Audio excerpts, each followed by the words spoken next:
I started BMX in 1994 and I've been training. I had my training certificate in 2006, so I started working as a coach in 2007. So it's been quite a few years now. I've been training in some different places, some different countries. I went in China, in USA. I still train sometimes in Switzerland. I went to Finland also. I've worked with some of guys, maybe with the Enki group also in Slovakia, which you know, because I'm always like to travel and I've always been interested to see how BMX goes in various places and try to take the best from each place and bring up to other places, because I think it's good for BMX to develop everywhere. It's good for the sport. This is what we need. And so now we start with the topics Thomas sent me. And number one was the training concept. So I will try to explain you how we see the things in France and how we proceed. And of course it depends on a lot of things, but in the general.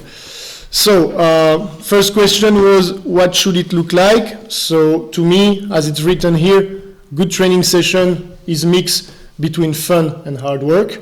Like, I make the difference between riders who don't race and riders who race. Of course, if you are racers with competitions, with goal, you have to work hard. It cannot only be fun training. You have to do some physical stuff, you have to do some hard stuff. But it's also important to consider the riders who just ride for fun, because like you have some big clubs in France, like Besancon, for example, they have 300 riders, and between these 300, maybe half of them are people who will never race. So it's just basically kids or even older people who come just to have fun. So for this kind of people, it will be more like fun training, like games on the bikes and stuff. But when you have racers with goals who wants to perform, you have to propose some hard training sessions. So it must be a mix between the two. And what is important is when you do the, how can I say? When you talk after the training with the riders, what you should ask them is first, did they have fun? Okay, or was it boring, or did they have fun? And do they feel like they improve? Okay, so when a rider finishes his training, you can ask him, did you learn some new things? Are you better than before? Because that's the most important. They come to have fun and they come to learn some new things. So that's what I wrote. And yeah, we have the rules. The three main things, so it's fun, improvement, and safety. Safety, why? Because BMX is, we can say it, quite a dangerous sport. There are crashes, there are injuries. So you have to be aware of the level of your group. And so you can propose them exercise which are adapted to their level. If you have some small riders on a big track, for example, you have to take care not to tell them, okay, go full speed, jump the first one, because after your session, if you have 2 kids going to hospital, okay, the parents and stuff, they will be like, whoa, stop, we don't want to come anymore. So it's important to be aware of the capacity of your riders, what they can do, what they can't, so they can have fun and they can feel safe and improve in the same time. So in the second one, the education of trainer. In France, we have, like I said, 3 types of coaching degrees. The first type is for beginners. It allows you to take care about small kids who just start BMX. So basic exercise like just riding your bike, pushing. The second degree is for advanced riders. So you can make some real training session with race strategy exercise, with some physical training. And the third one,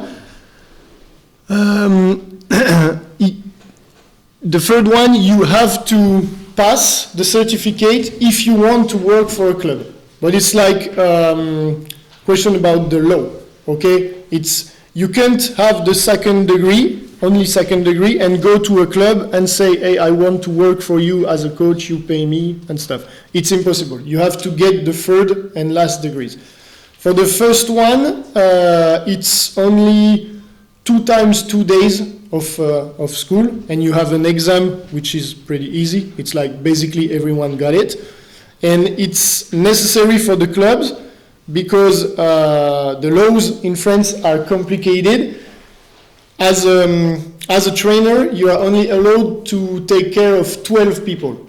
So it's not a lot, and often, myself, I have groups of 15 or 20 riders, and the problem is there is a big crash, riders who got injured, I can have trouble, and the club can have trouble. So the clubs are asking some parents to get the first degree certificate, so at least if there is a problem, I'm at the track with my group, but there are a few parents in the crowd who have the first degree certificate, so they won't have problem. The club won't have trouble with the law.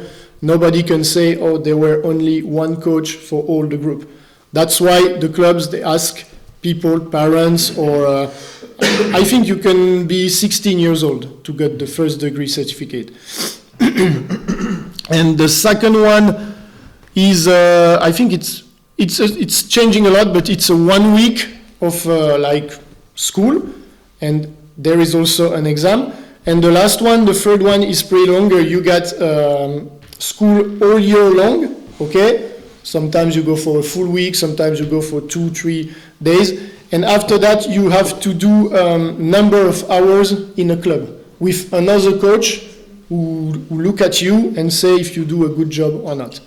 So this is how it works for the training degrees in France. 3 stages, and you have to get to the last one if you want to officially work as a coach and be paid for it. You guys got it? All good? Yeah. If you have question, don't hesitate. Okay. So, system of work with children in clubs up to 13 years. So the young one. Here I wrote for the kids, the younger one. It's all about spending the most of time possible on the bike. It seems obvious, but we must never forget that, of course, sprint is important, I mean physical training stuff, but in the end, it's a bike race and it's technical sport, okay? So you have to spend time on the bike, you have to like create a connection between the bike and the rider. You have to create automatism, and there is no choice than riding for this. Okay, I mean you can have the strong legs, being the fastest off the bike. If you don't know how to ride a bike good, you will not go far. So that's why for younger riders, this is the vision we have in France, it's more about technical skills, like the quality of your pedaling, stuff like this, the way you handle your bike, than the physical training. Physical training comes a little bit later. So yeah, for this, it's like I did yesterday. You have tons of exercise and like balance, manual, wheelings, bunny hops, jumps, just basically what every kids do in the street when you go to his bike, because that's at the beginning, that's why people start BMX, because they want to go on the bike and have fun on it and do some wheelies, do some jumps, you don't start BMX because you want to do some sprints, okay? You start because you want to jump, you want to manual, you want to race with your friend. So that's why it's the basic, and it's important to keep working on it. I said with flat pedals because it's the best way to learn. And now the kids, they can't race clip pedal between 13 years old. So it's always good to train with flats for the little kids. It's obvious, but it's the best way to learn. For example, the bunny up, the manuals. It's very important to learn in flat pedals. And also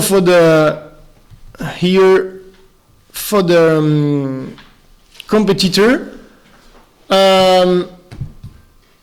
Yeah, I said to give 100% because for some riders, the younger one, it takes sometimes a little bit of time to understand that BMX is a sprint and you got to give 100%, okay? For example, you take a group of kids, some of them, you put 2 cones, okay, 20 meters, you ask them to go running fast, and some of them, they will be like that.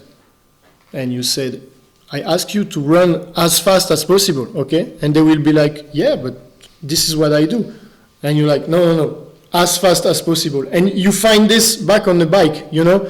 When you do some gates, some of the kids, they go full speed at first try, and some other, they're like, okay? And they think they go full speed, okay? But they don't.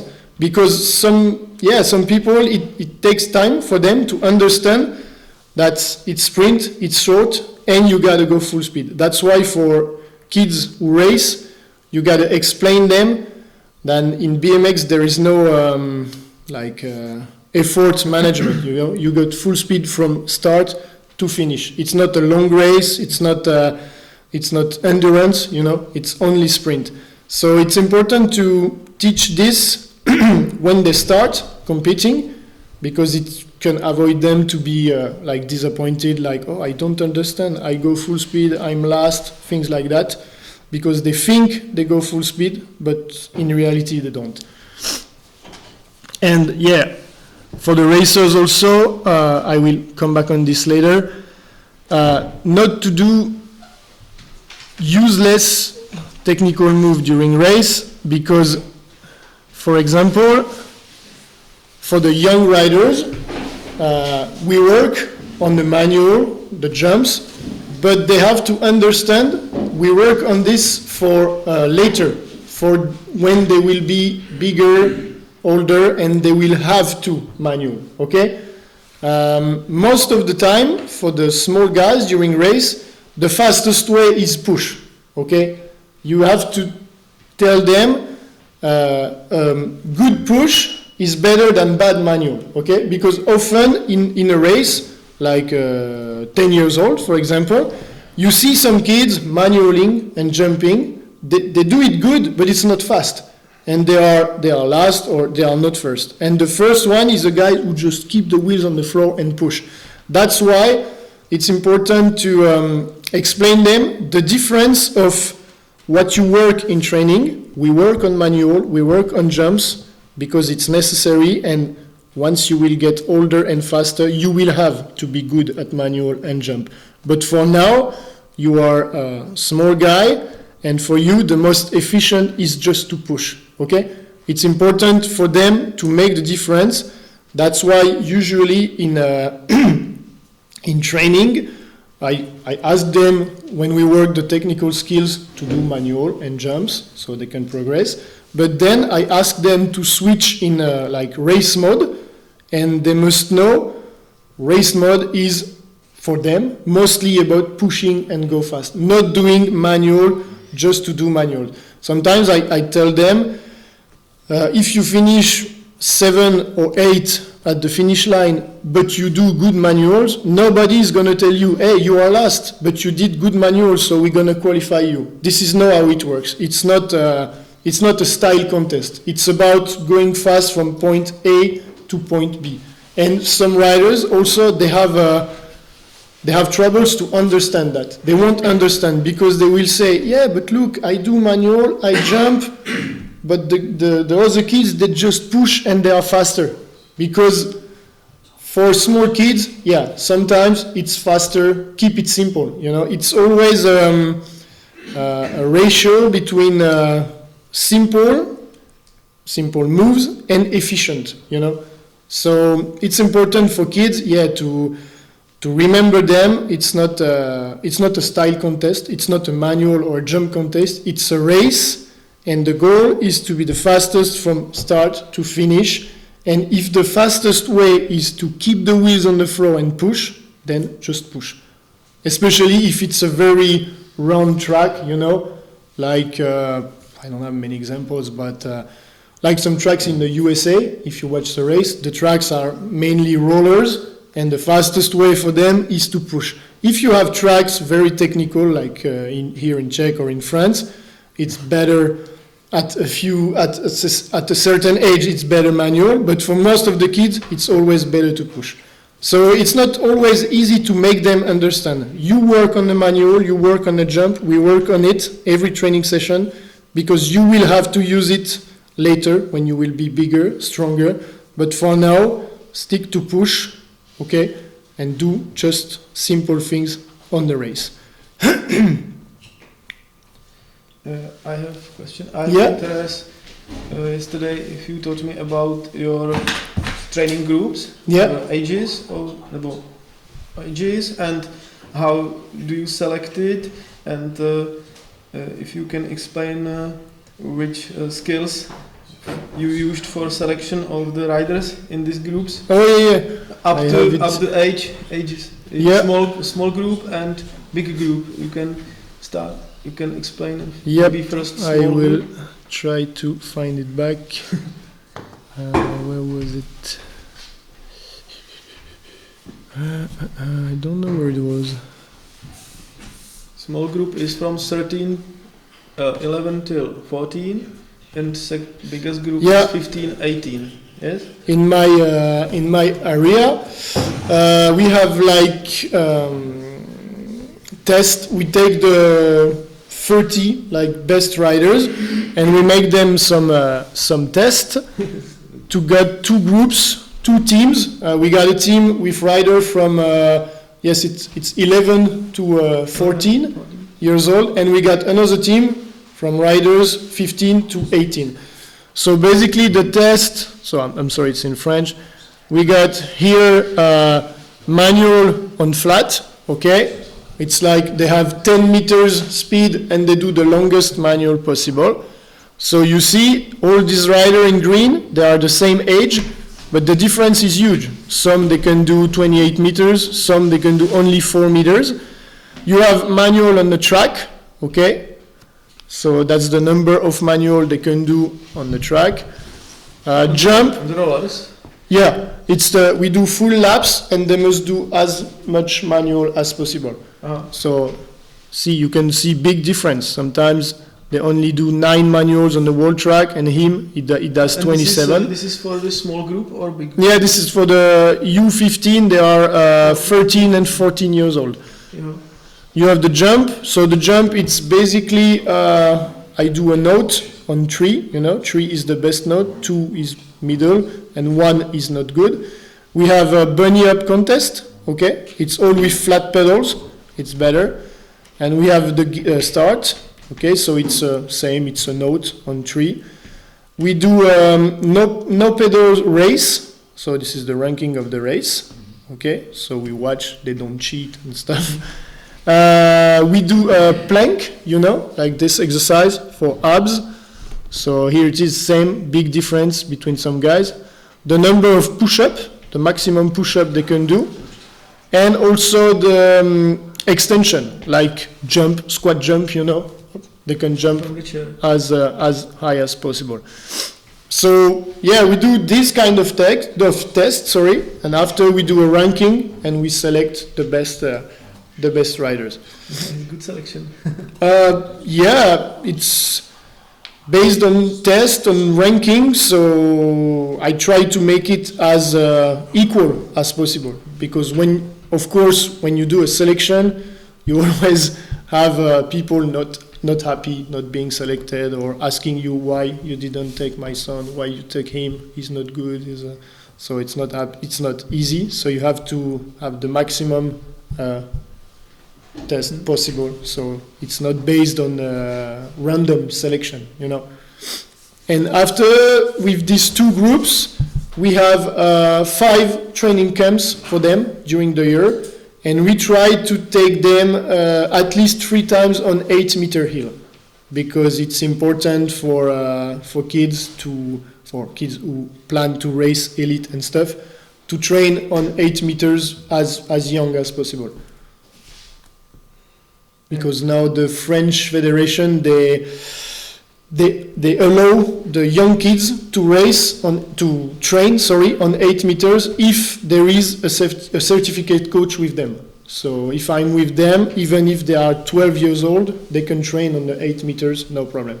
You're speaking about the ramp, about the start. Yeah, the supercross start. Mm-hmm. Because like a few years ago, it was forbidden in France. It was only, even in training, it was only for junior men, elite men.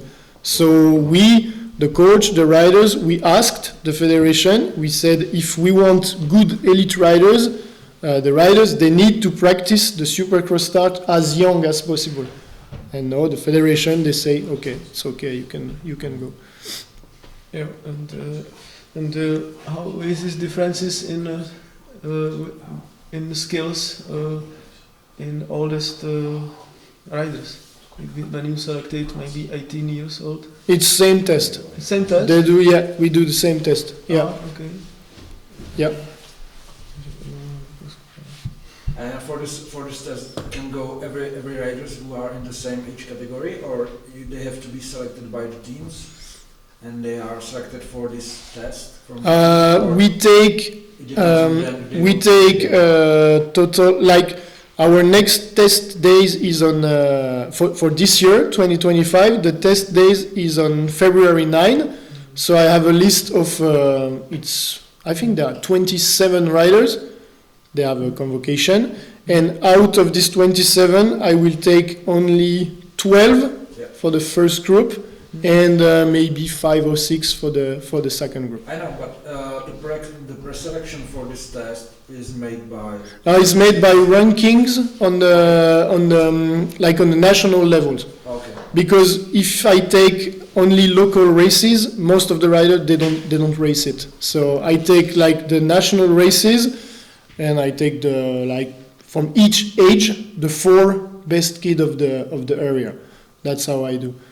Because at the beginning they asked me to take about on the French national championship, but it's a 1-day race. So you can have a kid who is very fast, but it's unlucky on this day, or he has trouble and he's not selected, and that would be not good. So they have a French Cup. Things like that, with a ranking on the year, so it's more equal to select them based on this ranking.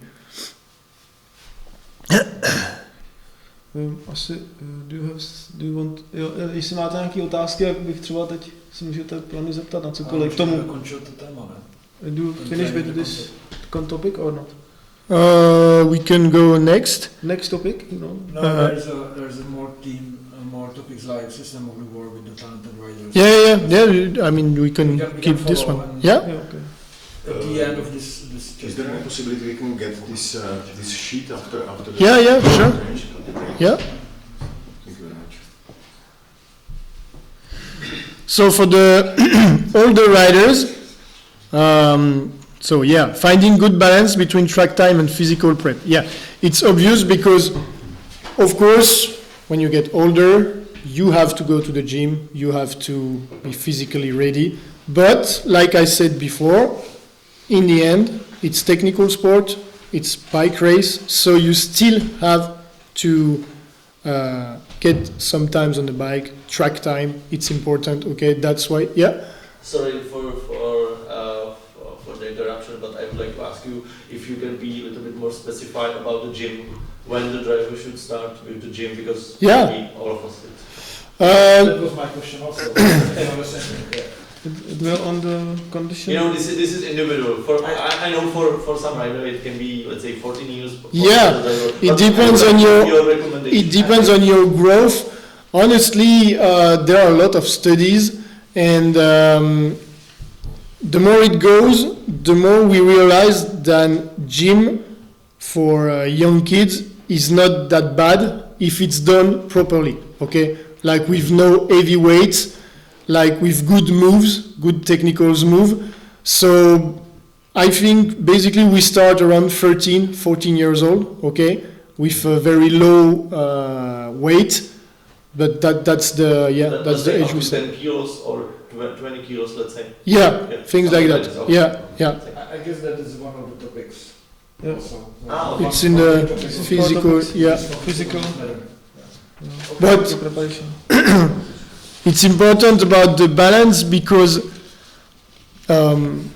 excepted like some winter time when the weather is bad and you can't ride, for me it's always if you do 80% of gym and 20% of riding, you're doing it wrong, okay? Because it's bike race, it's not running or it's not a weightlifting contest. We're doing bike race, so it's important to always keep track time, bike time in the training. So if you do like 50% gym, 50% track time, it's all good. And yeah, I will do more detail on the physical prep later. But of course, it depends on the age. It depends on the project, on the goals you have. But yeah, it's don't forget which sport you're doing. If you're doing more weightlifting than bike riding, you're doing it wrong. That's why during winter. You see most of the riders, they go to Spain, for example, it's for riding. We don't go to Spain to lift weights or to do sprints. You can lift weights at your local gym or do sprint in your street. If the guys, they go to sunny places or they go to Manchester, indoor places, things like that, it's to have good riding condition, okay? So that's why the track time, bike time is very important. Yeah. We did it. Oh yeah, and very important here, team training. Okay, so that's pretty important topic because that was like the big project the French national coach had those last year, and that's what he changes.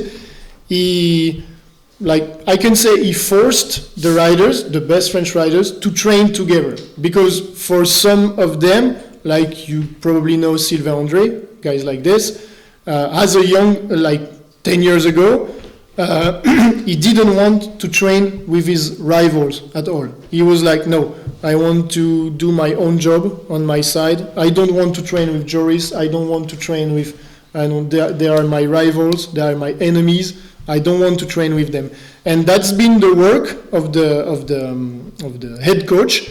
He said he made them understand that yes, it's individual sport, but to be better, you have to train as a team. It took them a lot of time, but they finally managed to do it, to explain to the riders why it's important, why you need the rivalry during training, why you need to train all together to get better as an individual.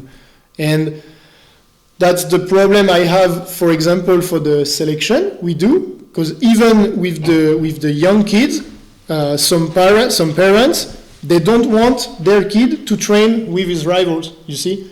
They're like, no, I don't want him to see how my kids do at training, I don't want... And that's not good, because for me it's... training together, it lifts up the level for everyone. But I can understand for some people it's hard to get, and because in the end, yes, it's individual sport. But yeah, it's more like psychology to convince the riders and their crew that yes, it's better training as a team. It helps everyone. So yes, it's something you can work on, like we can see, for example, regroup the riders, and you see they did it in the Dutch team, for example, the Netherlands. They started this many years ago, and it worked. It depends also on the character of the riders, because some of them are very individual and they just need to be alone. They can't fit in a team. But the French team, they realized that it worked for most of the riders. They accept to train as a team, and the level rises for everyone. So Yeah, we can see that the Dutch national team, they train almost every time Yeah, together, yeah, and they compete together, Yeah. and they pushing itself and Yeah, themselves that's on the higher that's level. that's the goal. Yeah, Yeah. because it's also racing, and you need for training, you need a lot of race strategies, race simulation, race actions during training, and you can't do this if you are alone. So you need to train with people stronger than you, or at least at same level as you. Yeah, of course, but the one want to be beaten, Yeah, and Yeah. which one is not so good, they want to True. beat the others. Yeah. But yeah, it's not. I don't know how it works in some other individual sports, if they train as a team or stuff. But for BMX, yes, it's a little bit new, because I think like 20 years ago everyone was training on his own side. But now the people, they understand that no, you need to train as team, and accept to train with people who will be your rivals on race day. And yeah, it's for the riders, it's complicated, because myself as a rider, when I was young, I didn't want to show what I was doing on training, or I didn't want yet the people to see, oh, he goes riding, oh, he goes no. And what about jurors do that? Because we can see that, for example, other elite riders from France, they train Yeah. together, but jurors is a little bit more individual. Yeah, because he's always once in the USA, once. But he's in Bordeaux now, and they have a good group of elites. They have Eddy Clerté, so he trains with them. He often trains with Romain Mailleux, you see. So yeah, They train together. they train together. Yeah, no, he's not often with the whole French team, but they train together. But if you see the Olympic preparation, so they took the 3 Olympians, Daudet, André, and Mailleux, and they put with them, like the two final months of preparation, they put 4 other French riders with them. So there was Roncurel, Colsonnet, Garayan, and it worked. Pilar also. They were a group of 7 riders. They knew 3 of them went to the Olympics. They were selected. So the other guys, they were okay with that. Okay, we are not going to the Olympics, but we're going to train with you to help you going faster. Uh-huh. And it worked. Yeah, well, I think it worked. It's great No, unselfish approach. Sorry? It's great unselfish approach. Yes, but it took long time because now we will have a new coach, because he stopped after Olympics, but it's Julien Sastre. I don't know if you know him. He started in 2014. You see, 10 years ago. So it took him I would say 5 or 6 years to make the guys work together. He worked hard on them to convince them, because some of them, they didn't want to hear about that. They were like, no way, I'm not like Sylvain, for example. And he went again and again, guys, we need to train as a team. It's important, okay? And finally they said, okay, let's try, because they see the way they do it, it was not working so well. So they say, well, okay, let's try to train as a team. And now they're like, oh, it's good. They have different coaches? Yes, that's the next part. So yeah, functions of the national team coach. Yeah. So in France, the national team coach is more like organizer, supervisor. He will, of course, he select the riders, and he mostly select all the staff. He will choose the physio, the massage therapist. He will choose the mechanic. He will choose somebody who record the training session and a video analyzer, something like this.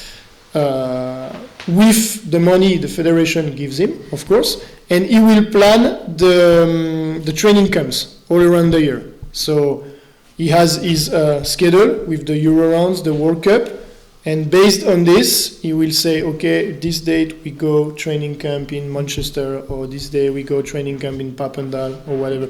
But he's not like training the athletes. It's not the head coach who will go to see Joris and say, oh, your manual is not good, your jump is too high, or whatever. He's more like the supervisor, organizer. That's, once again, I don't know how it works in other countries, but in France, this is how it works. And it select the riders, and like for Joris Daudet, his coach is Thomas Allier, and if Joris asks, for example, can my coach Thomas be on the French staff? If it's possible, the head coach will put him on the French staff. That's how it works. So the riders. He has to request it for it. Yes, because it depends on I think it depends on the money. If the head coach says to Joris, no, sorry, we don't have funds, we don't have enough money to have Thomas on the staff, Joris will have to find a solution for Thomas, for his coach, to come on the race, but not with the French staff. But it worked like this last year for Paris, because we've been lucky in France, the federation gave a lot of money for BMX. Because the staff around the French team, if you go to World Cup or World Championship, it was massive. It was like crazy amount of people, and a lot of French riders, like amateur riders, they were like, what the fuck, who are those people, you know? Some World Cup, there were like 6 riders, and there were like 12 staff members, you know? They had 2 doctors, they had 1 people who do the video analysis, things like that. So it costs a lot of money, especially when the World Cup are in Australia or New Zealand, because you have to take everybody there. So they invested a lot, and the goal of the head coach is to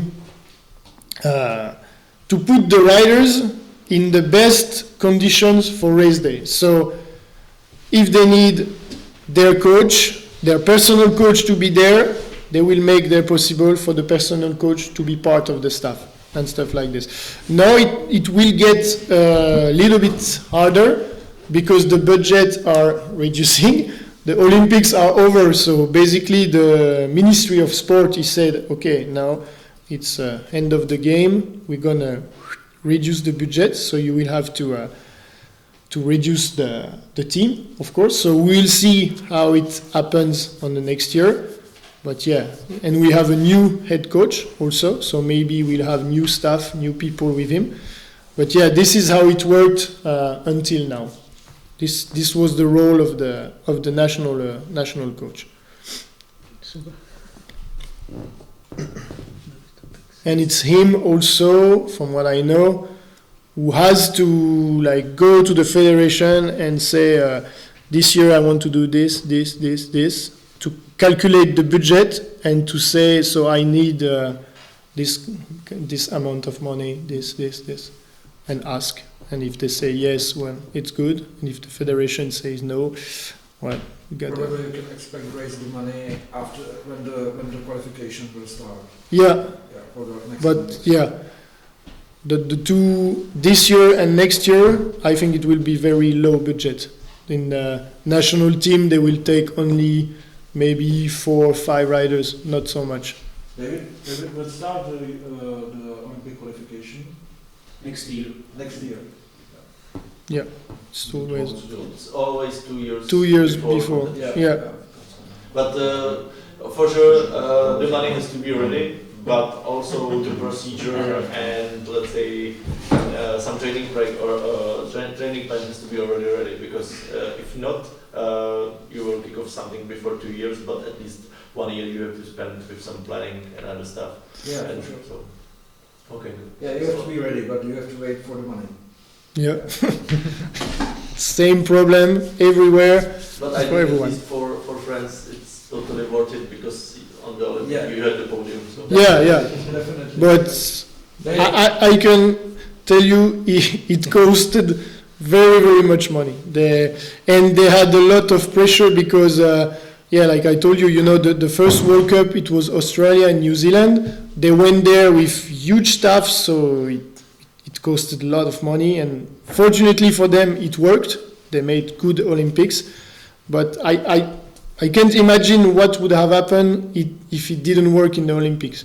Like, people would have been crazy because they would have been, you wasted so much money with the staff, and the riders were not ready and not good. So I was I really remember the point, the time when for me, when the break point, he trust that French guys can take all 3 medals. Yeah. It was in Serians, in the World Cup in Serians. Yeah. Because there was André, Yeah.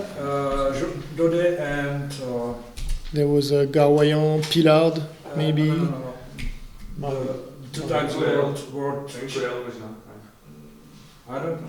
No, Leo Garayan, yeah. I guess he was 3rd. Yeah. I'm not sure. And that was the point when I saw, okay, they are able to manage it, to take all 3 medals from the race. Yeah. And in for the Olympic selection, it's like every country has its own criteria.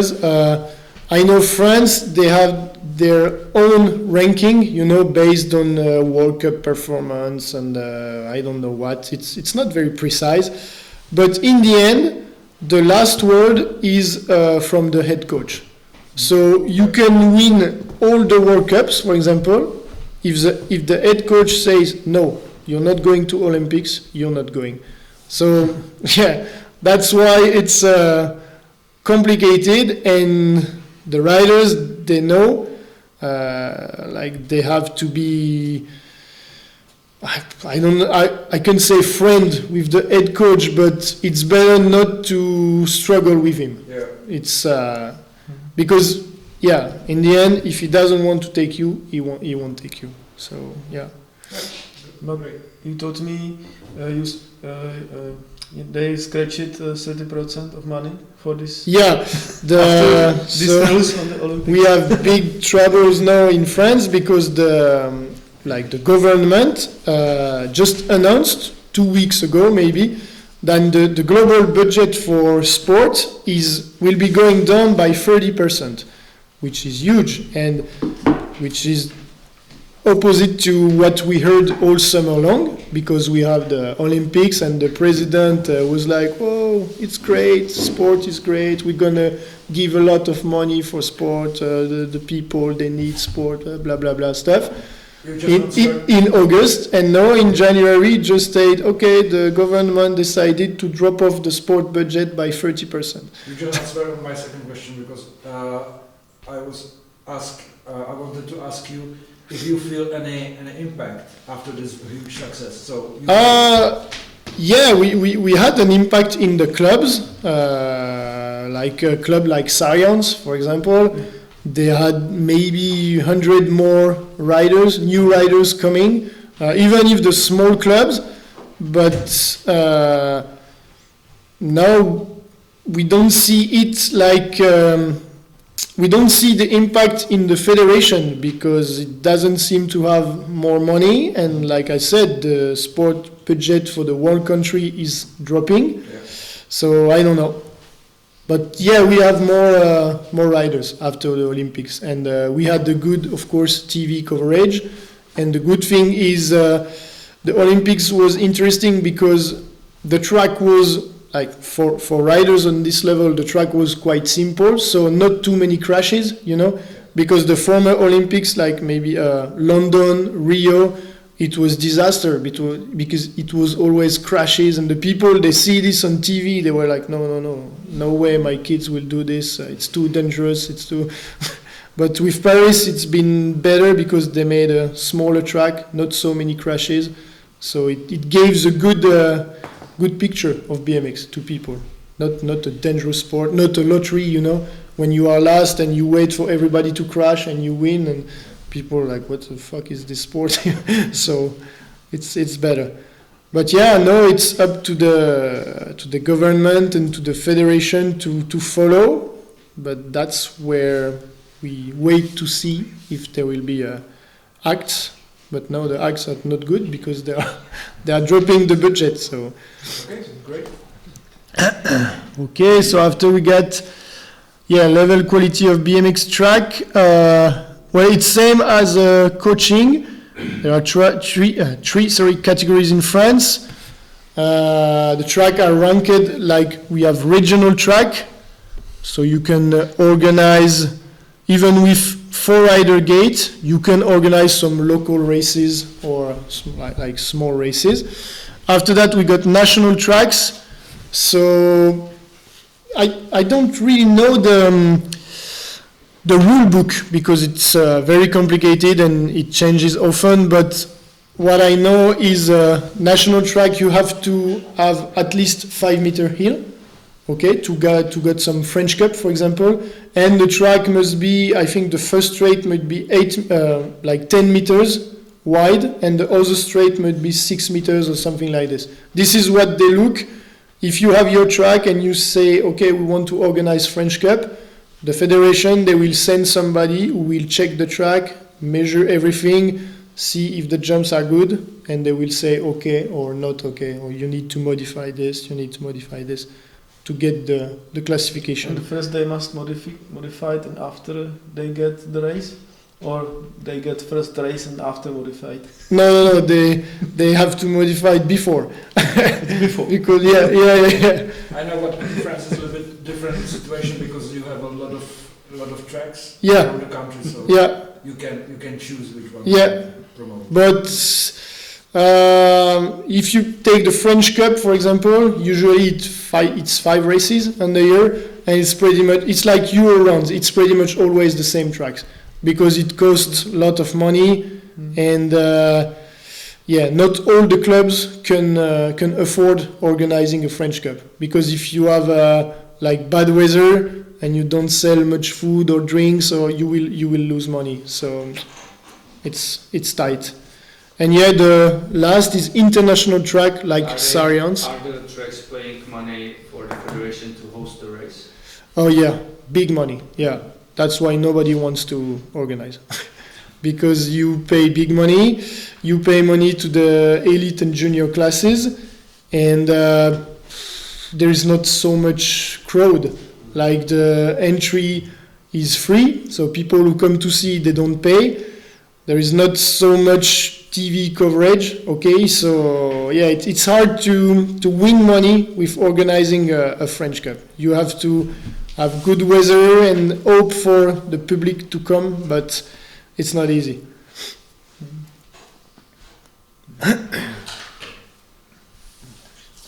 So, is the end of the topic? I think there's one last. Yeah, it was about... popularization. Yeah. Of BMX,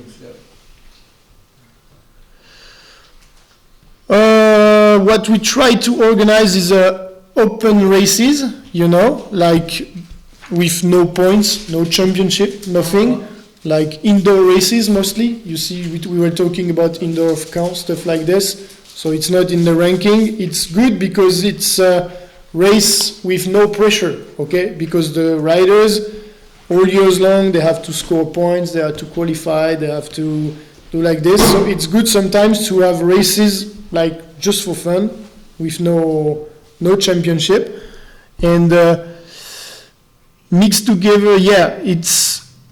It's hard because the federation sometimes they don't want to mix the categories because there are problems of insurance, like if some minor riders ride with some majors, thing like this.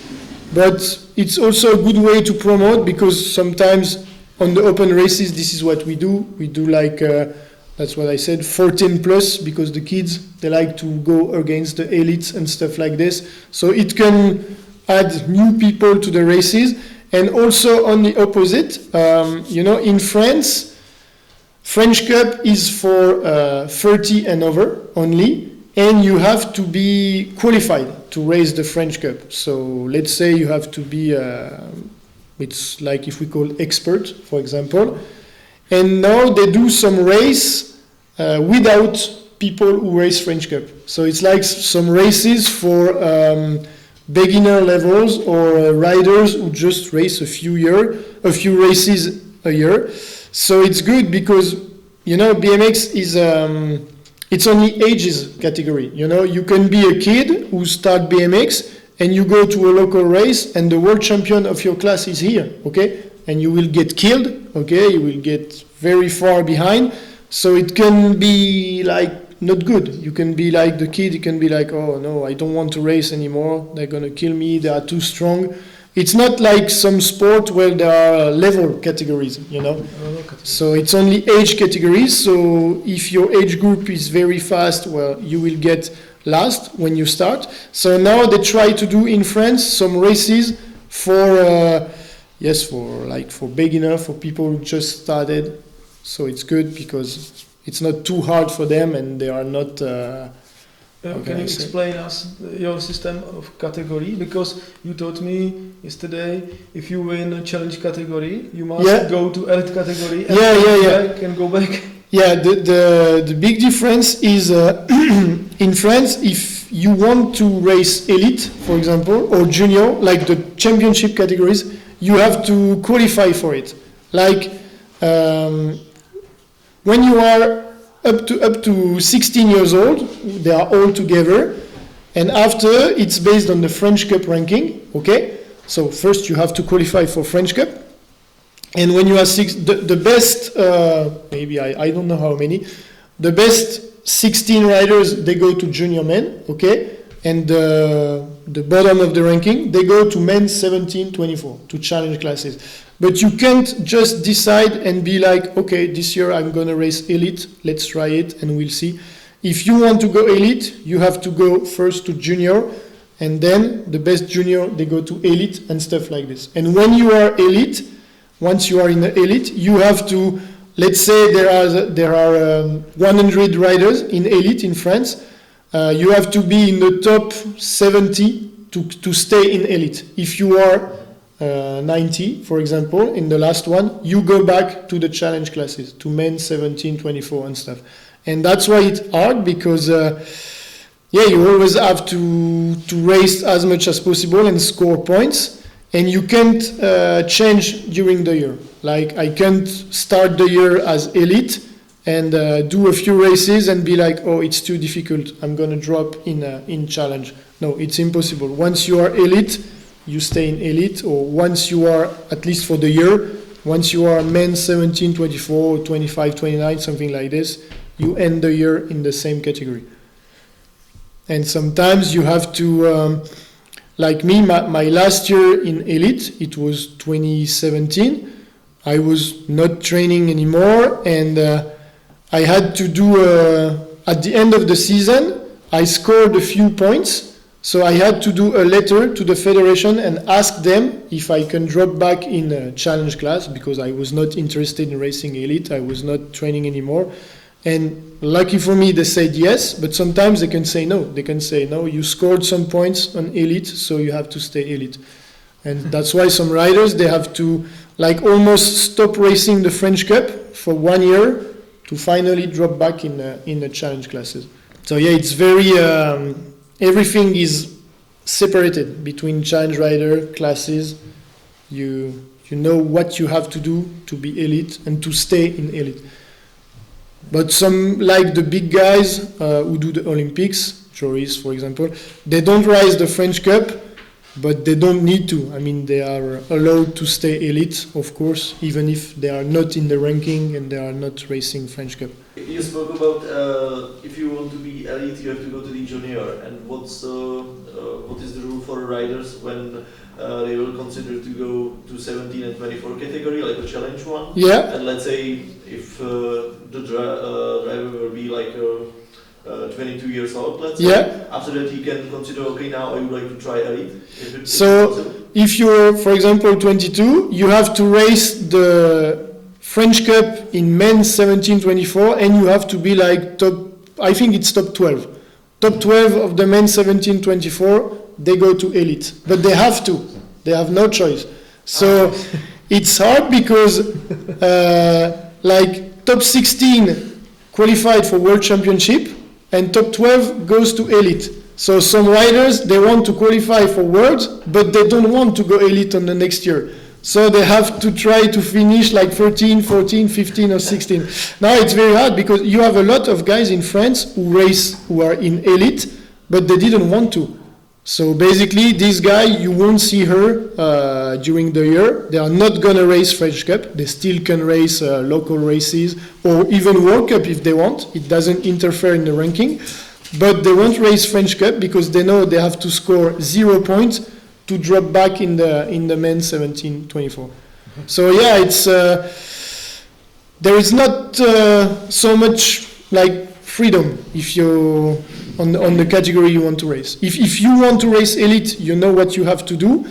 But if you want to stay on the challenge class, you don't have to be too good, you know, because otherwise they send you in elite. No choice. It was just the BMX stay in the Olympics. So there are each year there are a lot of rumors about BMX being out of the Olympics. Some say it will stay in 2028 and after it's done. Really, I don't know. I hope, of course, it stays in the Olympics because the BMX racing needs to be in the Olympic Games for its own safety. And I don't know. I think it's popular. You know, you see, last Olympics there were a lot of people watching BMX. They had a good TV coverage. But in the same time, you see the World Cup this year is only 3 races, so you're like, whoa, it's not going in a good way.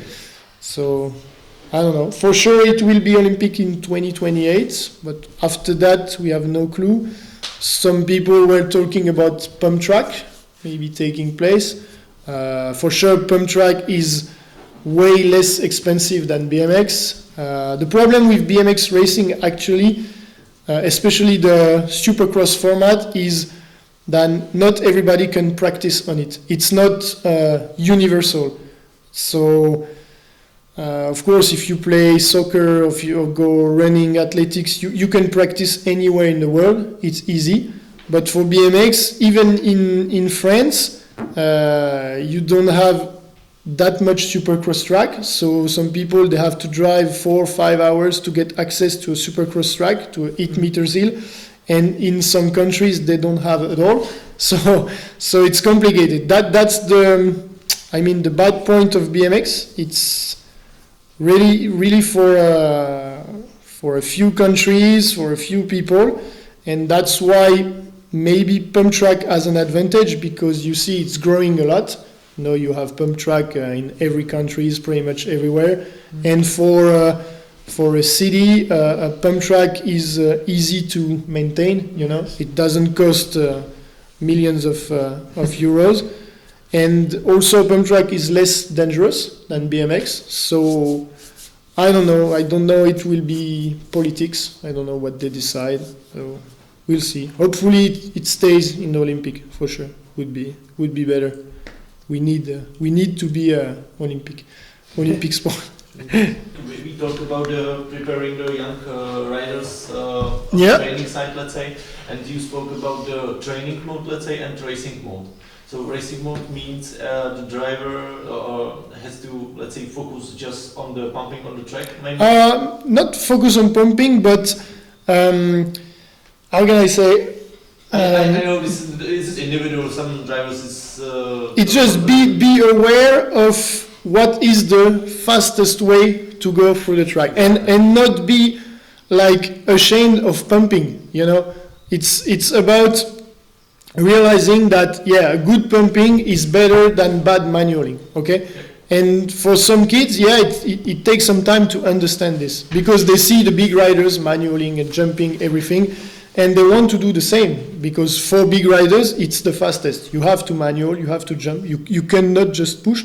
And you tell them, okay, now you got to go as fast as possible. And sometimes they do the same. They go and they do manual. And I'm like, no, it's good, you make it good, but it's still not fast enough for you to be efficient in the race. So just go, push as hard, and the good thing is to work with timers, you put some timers, beginning and end of the straight, and you check the time. And if in race mode he is not faster than when he's doing his manual, it's no good, okay? Yeah, at least for driver it will be just the proof. To use. And the best way to work on the pushing is no pedaling, You do some laps, no pedaling. This is the best way. This is the basics. At least, at least for trainer, it's really important to tell riders now you have to focus on the techniques, on the training, and during the competition you have race mode. So That's what's important. That they need to understand. They work on the technique, on the manual, the jump, to be able to use it later. Because when they will be bigger and faster, they will need it. And if you wait to be 15 years old to work on your manual, it's too late. You're dead. You have to master the technique as young as possible. But for now, on the races, you will push. And after, when you will go to a very technical track, you will be able to manual good. So what should the technical rider be able to do? How is the technical rider raised? Like for me, it's more than doing manual or jumps, it's doing efficiency, because, manual, it's like going on the back wheel, but you have to push after when you land the front wheel, okay? That's part of the thing. With jump, you have to go not too low, not too high, sorry, okay? So everybody knows how to jump, but not everybody knows how to jump fast, okay? That's what you have to learn to the kids. And for me, a technical rider is a rider who will be like very precise, like always at the right height, always doing his manual, not too high, not too low, never casing, okay? That's what it's hard, and it comes with a lot of repetition, okay? Because repetition leads to perfection, as we say. So that's why we always go back to the same subject. That's why the bike time is important, because the more you practice, the better you get.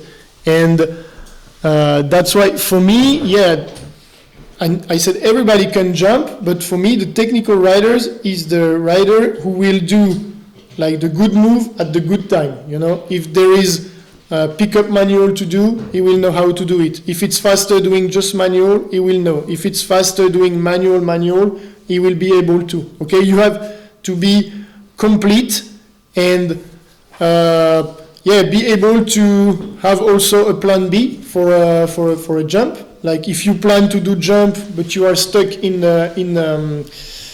the back of the pack and you can do a pickup manual, it means you're a good technical rider, okay? Not only having one solution, being always ready for something else.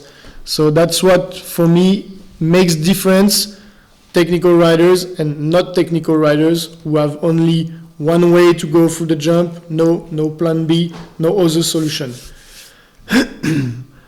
Limits to developing skills. I don't think so. The tracks are evolving. Now it's getting, it used to go bigger, but now they are doing a little bit smaller on the high level. And the riders, they are adapting to the tracks. So I don't think there are limits. Maybe in, in 50 years we will have bigger jumps, bigger start ramp, and the riders, they will keep adapting. The materials are adapting also. Now on the supercross track, the guys, they ride with big bikes. They used to have Pro XXL, now they have Pro XXXXL. Okay, so the material is evolving too. So it's like for the track, the riders, they keep adapting. The materials, they keep adapting. So I don't think there is any limit to developing skills. And that's why it's important for you to build technical tracks. I mean, if you have a group of, if you have a small club with mostly very young riders, you will be tempted to make an easy track for them. So it's not too hard, they don't crash.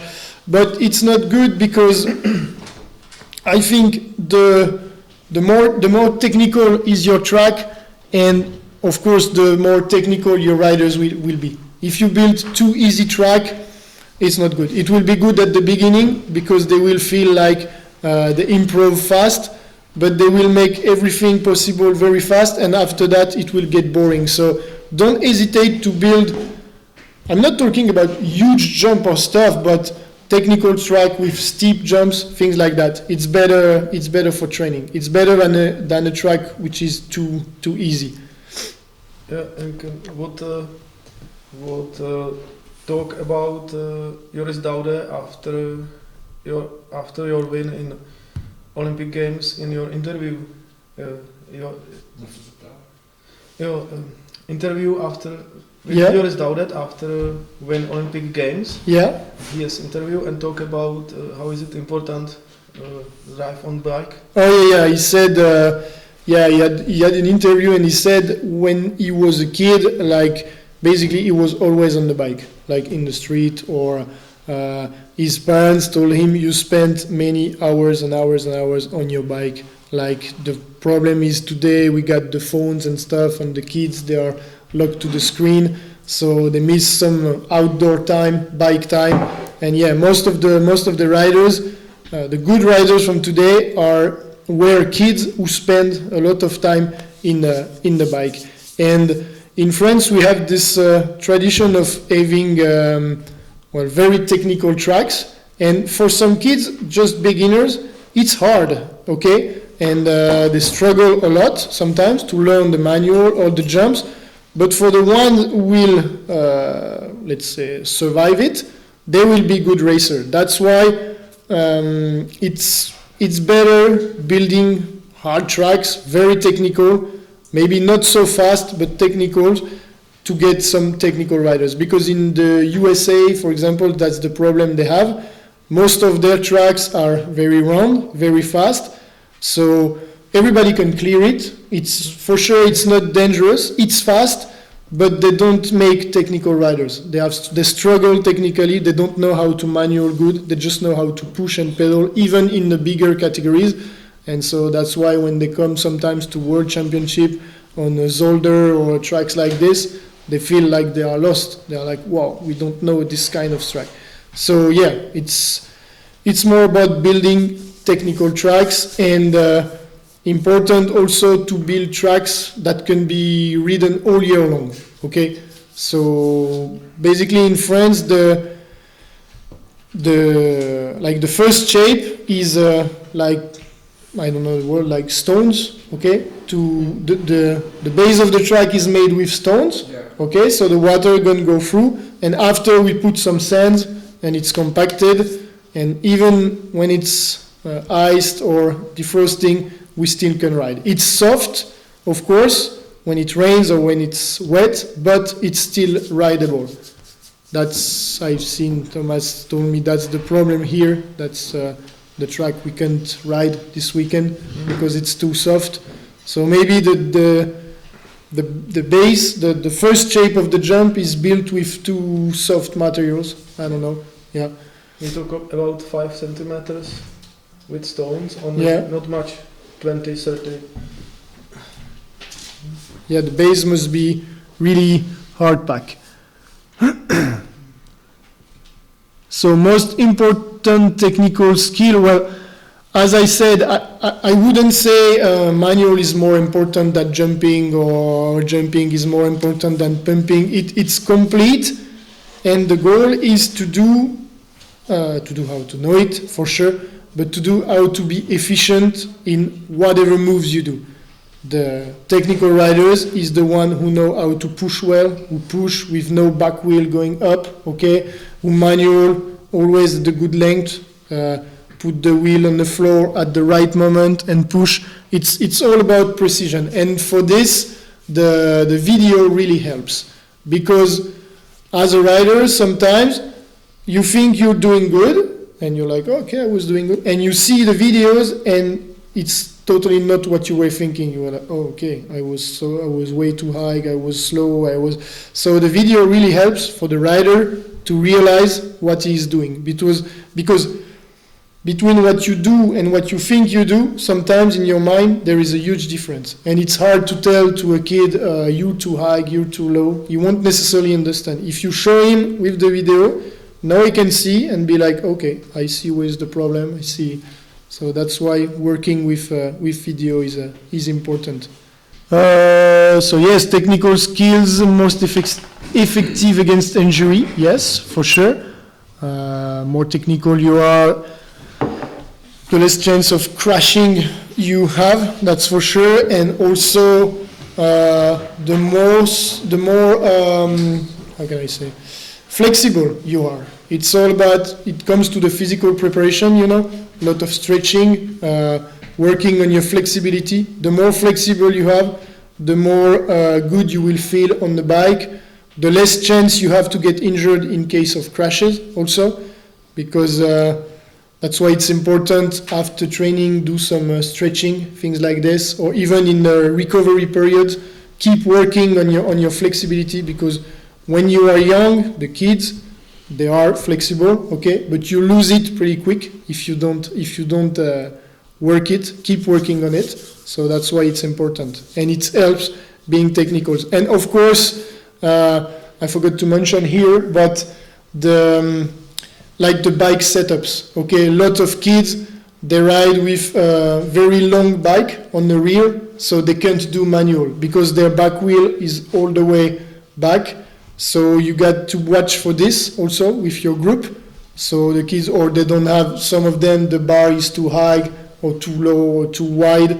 So they try, but you see something is not going good. So if you know the kid has the ability to do it and he can't do it good, maybe it can come from the bike stuff, okay? Bike too small, bike too large.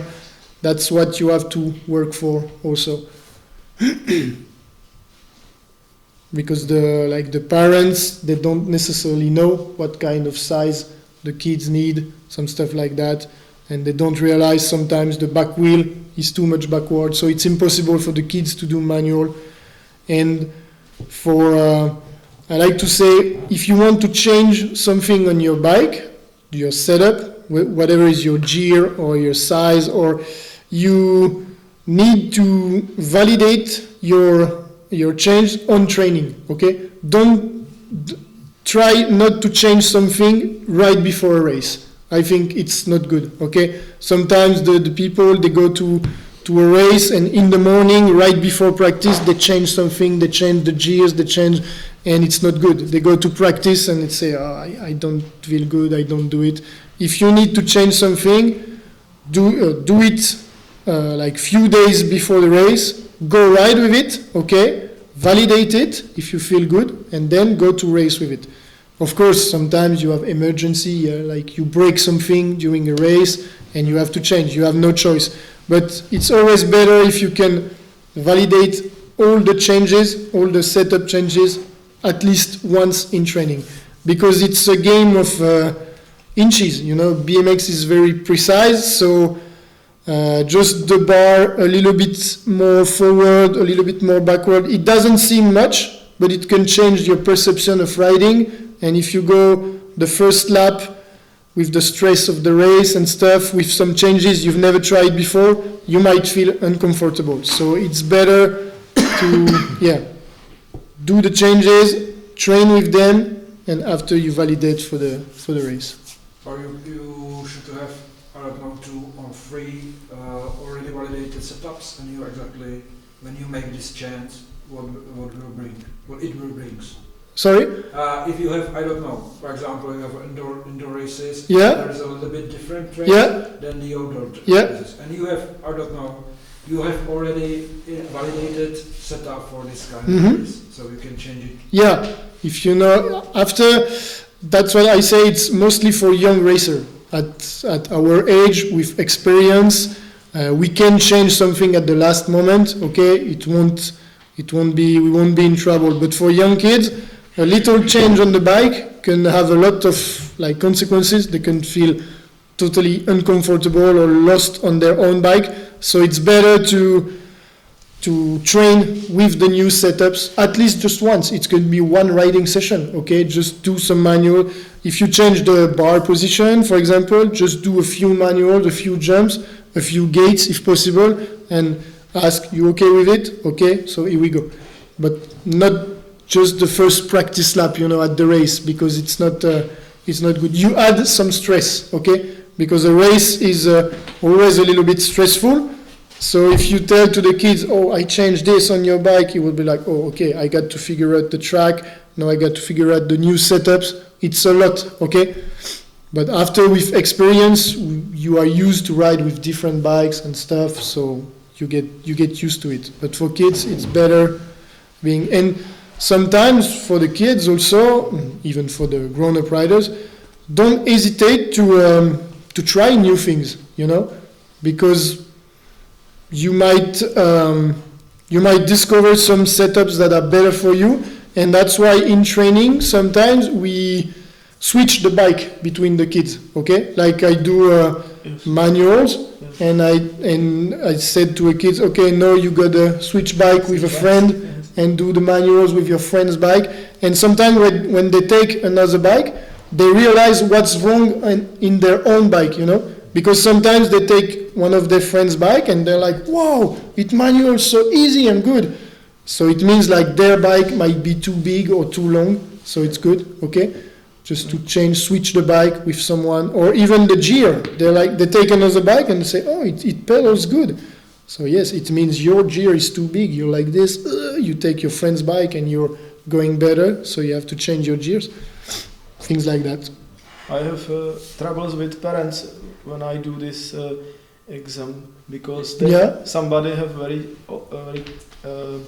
expensive bike and carbon, and they want to do. Take your friend's bike, but just do basic stuff. You know, don't try the huge jump with your friend's bike, because if you case it in two pieces, you will have trouble. No, but it's always interesting, and sometimes when you try another bike, you realize what's wrong on your own bike. You say, on this bike, this is better than my own bike, so maybe I should try this. Maybe, They like this. Changing bike. They like, Children's like, but parents not much. Yeah. It's just for easy stuff, so. Technical skills can be associated to games, once again, because it's fun, okay? So that's why you have to be creative, okay? There are many ways to work on technical skills. As long as you have a technical track, you can ride the track backward, you can switch the bike, I don't know, you can do without pedaling stuff. We used to, like I did in warm-up yesterday, make the kids ride, you know, with hands like this, with holding the bars like this, trying to manual like this, stuff, to complicate the normal move, go for the basic manual, and try to complicate it, okay, to make it harder by adding some adjustment. And said small kids, fun can represent 50%, yes, because that's what they are looking for. Before going fast and being performant, they are looking for having fun. And after that, for advanced riders, of course, it's dropped to 20% because it's more about race strategy, being the fastest. But never forget to have fun on the bike, because at the beginning, that's what it's all about. And the good things also is if you are to be able to ride on different tracks, because it's good, because you see, well, if you are somewhere and there are no tracks around, it's sometimes hard. You always ride on the same track and it gets a little boring. So if you have 2 or 3 tracks around, not so far, it's good to ride on different tracks as much as possible, because you can try new things. You can experience new things, so that's important. The more tracks you have, the better it is. Whether it's pump track, whether it's, I don't know, even that's what I used to say to the riders, it's a fun sport, okay, so even on a shitty track, you must be able to find a way to have fun, to try a jump, I don't know whether it's a transfer or a jump in the other way, or to try a big invert in manual, something. And usually you see the technical riders, it's some riders, you put them on a track and you tell them, okay, you have the track all for yourself, do what you want. They will find a way, they will find something to do. They will be like, okay, I gotta try this, okay, I will try this, okay. The less technical riders, you put them to a track and you tell them, okay, go, do what you like. They will be like, what can I do? What should I do? You see? It's difference between technical riders. They will find ways to try new things. They will dare try new things. They will be like, okay, this challenge seems interesting. I'm going to jump this. This is the difference between technical and not so technical riders. The not so technical riders, they will always have to ask the coach, do you think I should try this? Do you think I can do this? You see the difference? And how is it important speed for teaching of technical skills?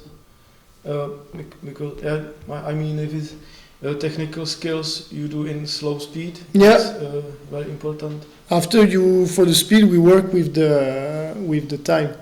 Yeah, we work with the timers, and we work also with all the training of race strategy. You know, like small races. I think, I don't know, when you want to teach riders to be more technical, Yeah. which speed you use? Like slow speed, just to be more precise? Yeah, you can use slow speed, but for example, for jump, it's up to the riders to know. They must know themselves if they have the speed or not. Sometimes some riders, they are very aware of that. They know immediately if they have the speed or not, so they will jump or they will not. And sometimes you see some kids, they will go full speed on a little jump and fly and go 2 meters too far because they thought they had not enough speed, okay? And they have trouble to figure out the good speed, okay? So that's also the difference between technical riders and not technical riders. And for some riders, it takes more time to adjust the speed, okay? You have the opposite also. Sometimes some kids, they go slow on a very big jump, and they jump, and you're like, wow! And of course, they case it because they thought they had enough speed. So you have to tell them, no, you were not fast enough. And that's why during the race, you can't communicate with the riders. We don't have a microphone, Yeah. So you are the coach, you are aboard the track, but you can't tell to the rider, okay, now you gotta jump, okay, no, you don't have enough speed. The rider is alone, okay, it's him and himself. So they have to learn to know if they have the speed or not, okay? And it comes with practice. And everybody is different, every individual is different. So for some riders, it's up in the brain, They know immediately when they have the good speed or not. And for some other riders, it takes a little longer. It takes some fails, some crashes, some too short, too long, to get used to know if they have the good speed. You can, in the training, of course, you will tell to the riders, I think you have the good speed, or I think you're going too fast, you're going too slow. But in the end, it's up to themselves to adapt. I mean it for warm up. When start training and before races, how is it important speed for warm up?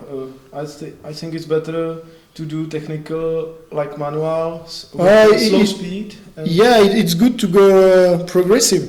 You can start with low speed just to warm up the muscles and the pump rate, okay. And after a few laps, you can add some speed.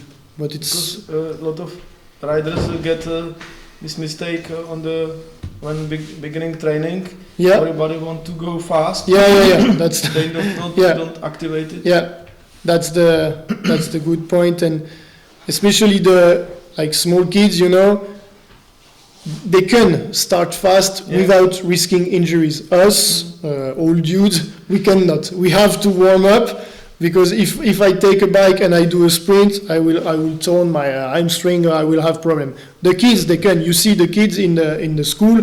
They go out, they run, okay? They don't injure themselves. So they won't understand why they have to warm up, because they will be like, no, but it's okay, it's good. Look, I take my bike, I go. I say, okay, yes, you can. But you have to get used to warming up, to do the things in good orders, and your body will say you later, thank you for warming up when you were young. So it's all part of the routine, the process. And that's why you have to educate them as young as possible and tell them, yes, you could go fast immediately because you're young and it's okay, but still you need to learn how to warm up, to do it good, and so you will know it for after. It's good habits, you know.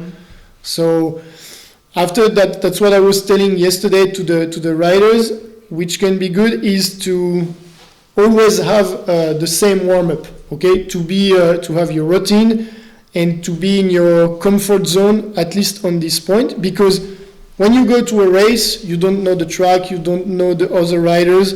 It's a lot of unknown, a lot of mysteries. So at least if you know your warm-up is always the same, you have this. You're just, okay, I don't know this track, I don't know him, I don't know what my race will be, but I will do my usual warm-up. I'm in my comfort zone, I'm doing something I know. It's not total unknown, you know. So, yeah, the warm-up can be different to other riders. Some they need to put a little more intensity. Some they need to go like maybe more quiet. So it's up to, everybody's different. So it's up to any riders to find what's best for him. But warm-up is not workout. You know, we were talking about plyometrics. You can do a few, but don't do like a full training session, because if you come to practice and your legs are already dead, it's not good. It means your warm-up is not good. Your warm-up is killing you, and that's not the goal. So yeah, it's routine. It's good habit to have a warm-up and to teach the kids to warm up properly. It's not a waste of time. Okay, that's what they need to understand. I often make the comparison with a car. You know, I tell them if your body is a car, you start your car and you're not doing okay immediately. You wait for the engine to warm a little, and after you can go full speed. It's the same with your body. You start and you need a little time, your muscle, your joints, everything to warm up. So it's important. But I think if kids who have like 2 or 3 training sessions a week, if they warm up every time, after a few weeks, a few months, it's okay. They got it. It's in their habits, so they do it naturally. But sometimes it's true. It's different on the race. They don't think about it, you know, and that's why you have to tell the parents, like, if practice start at 9. Don't come to the track at 8:45, you know. Be at the track 1 hour prior the race, so the kid has time to warm up, do his routine, do his stuff, okay, go pedaling and stuff. Because that's the problem sometimes you have with the parents. They're like, okay, you say them practice is at 9. Oh, okay, so we'll come 10 minutes before. No, it's too late. The kids, he go out of the car, he put his helmet, and he go on the first lap for practice. And you're like, it doesn't warm up, nothing, so it's not good. You see? Yeah. So for us, this routine is important because we have yesterday a lot of riders in category 15-16. Yeah. And they start on European Cup with last chance. They have only one motto for qualified it. Yeah. And it's important for them to learn it. Yeah. This routine. Yeah. What's hard with BMX also is sometimes you never really know at what time you're going to race, because you have the race schedule on the day, but it can change very quick. So it's all about adapting. You're like, okay, like you do, you go to the first round, you didn't qualify, or you qualified, it's the same, but you never know how long you have until your first round, your next round. You have an idea, you know it's not going to be in 5 minutes, and you know it's not going to be in 3 hours. But you have to stay aware. Which races is it? Okay, I still have time. No, I got to warm up. Or no, I still have time. I should stay quiet, drink, eat. But this is the role of the coach. This is why the trainer has to be present in the race, like watching your riders and being sure. Being sure everyone is doing what he has to do.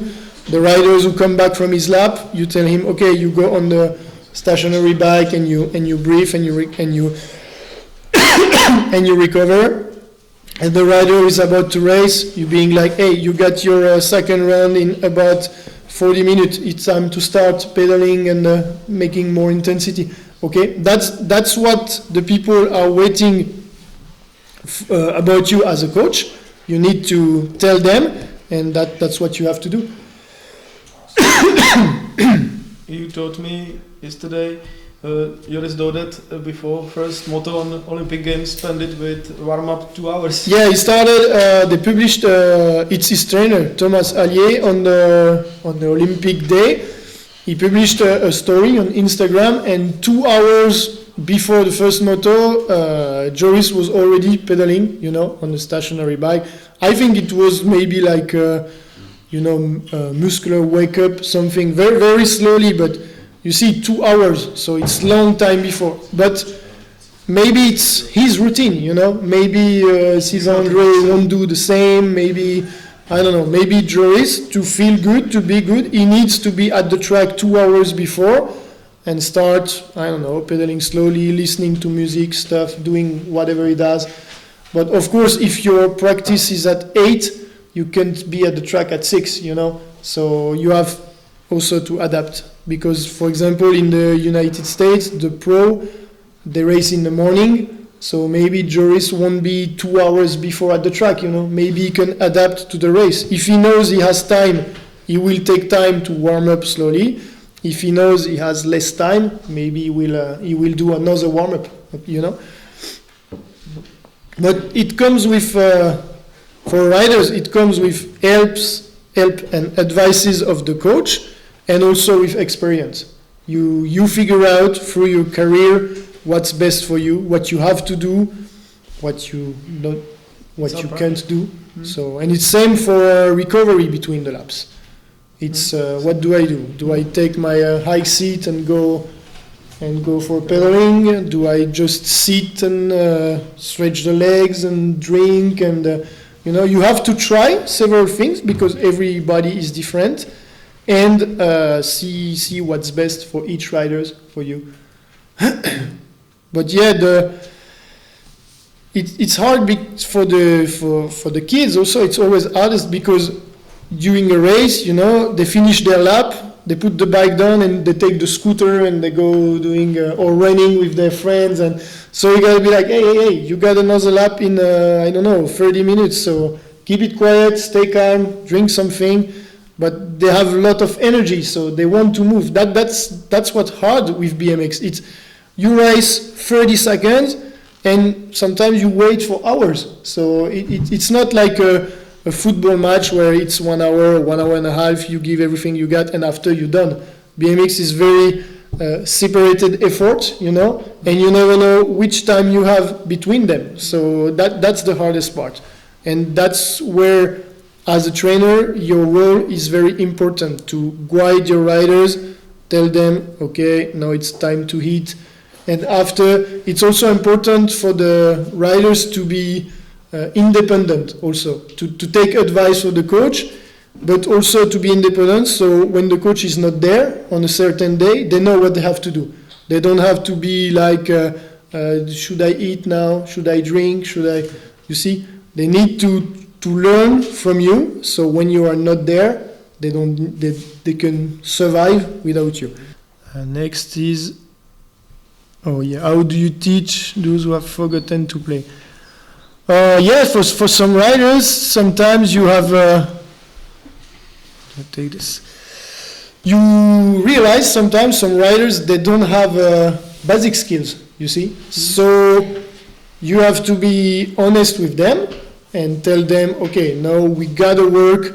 A rider, for example, who is very bad at manualing on the jumps, you gotta take him and say, okay, now we're gonna work manual on the flat, on the road, like show him the position and stuff, and make him understand that it may be a little weird to start back from zero, but it's necessary for him for the future, okay, to gain the basics back, and then he can be better. To run good, you have to work good, okay? So you have to start with the basics, okay? A rider who has no jumping skills, for example, you can make him work on his bunny ups, okay? On small tabletops, just, And you have some riders sometimes from good level. You see that they are big trouble on some easy things. So you go back to basics, go back to zero, and make them work. Low speed, flat pedals.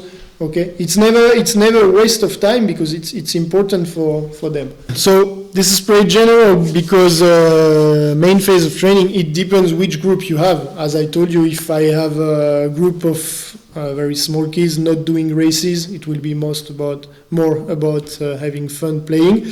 But if we're talking about competitors, of course, the goal is always to be getting faster. So you can work on the technical skill right after warm-up, but then most of the training session, on a 2 hours training session, for example, most of the training session will be about getting faster.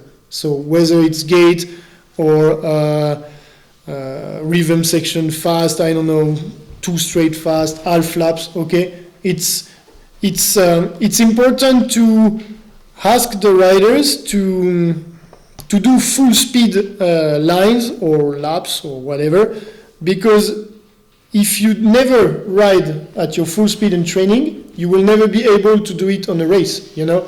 It's like if you have a Formula 1 and you ride at 100 kilometers, the day of the race you will never know how to ride at 300, you know? So you gotta be used to be at full speed. That's why you have to practice, whether it's one line, only one jumps, maybe 2 lines. You have to practice full speed ride, okay? Because some riders, you realize they never ride at full speed. What they do is, okay, they jump, okay, it's good. They do half laps, but like this, they are not even tired. And when come race days, they are lost because the other guys are faster and they feel they are at full speed, but they are not. So that's why, yes, main phase of training is full speed. And you got timers to check the times, okay? You got race simulation, okay? You have many exercises. Like if you have small and big riders, you can make the small riders start first, so the biggest riders have to catch them. Stuff like that, but it's always about being efficient and as fast as possible. That's what your the main goal of your training session must be. Okay, if for example I don't know, on a 2 hours training session, I would say yes, a little bit more than an hour is dedicated to a full speed exercise. How do you end your trainings? So yeah, debriefing. You can talk to the riders about what you did, about what was good, what was not good, what you expected, what they did good or not. Video analyze if you have time, of course. And I put stretching because it's important. Some riders need it more than some other, and also. Sometimes I like to give to the riders free time. Like we did a good session, let's say with full laps and stuff. They are a little bit tired, okay. They did good and they still want to ride. If there is still 15 minutes something, I tell them, okay, you can go ride the track backward, for example, or ride the straight you want, try things. And this is, like I said earlier, this is where you see the technical riders and the riders who are not so technical, because the technical riders, they will always want to ride, okay? They even after full laps, even after they're tired, they will be like, okay, yes, I still want to do a few jumps on the first straight just for have fun, things like this. So it's good to, let the riders be free, like not always telling them, you must do this, you must do that, no we do this, no we go to the gate, after we go, okay, just tell them, okay, now you got the track all for yourself, we are done for today. If you want to stop and go home, you can. If you want to keep riding, do a few more gates or try some new things, you can go, okay?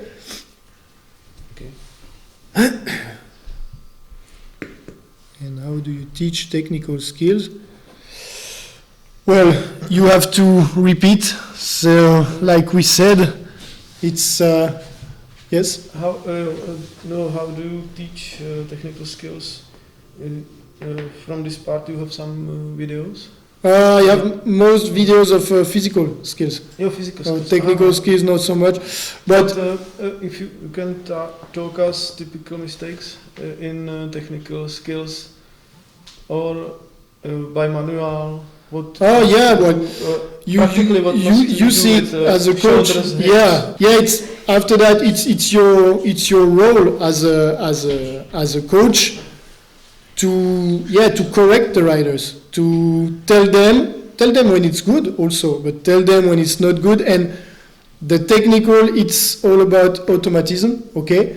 And so it comes with repetition. And we have an exercise, for example, we say on the rhythm section, I ask the riders to find a combination, not too easy, not too hard, okay? Something they are able to do, but not like pushing or only one manual, you know.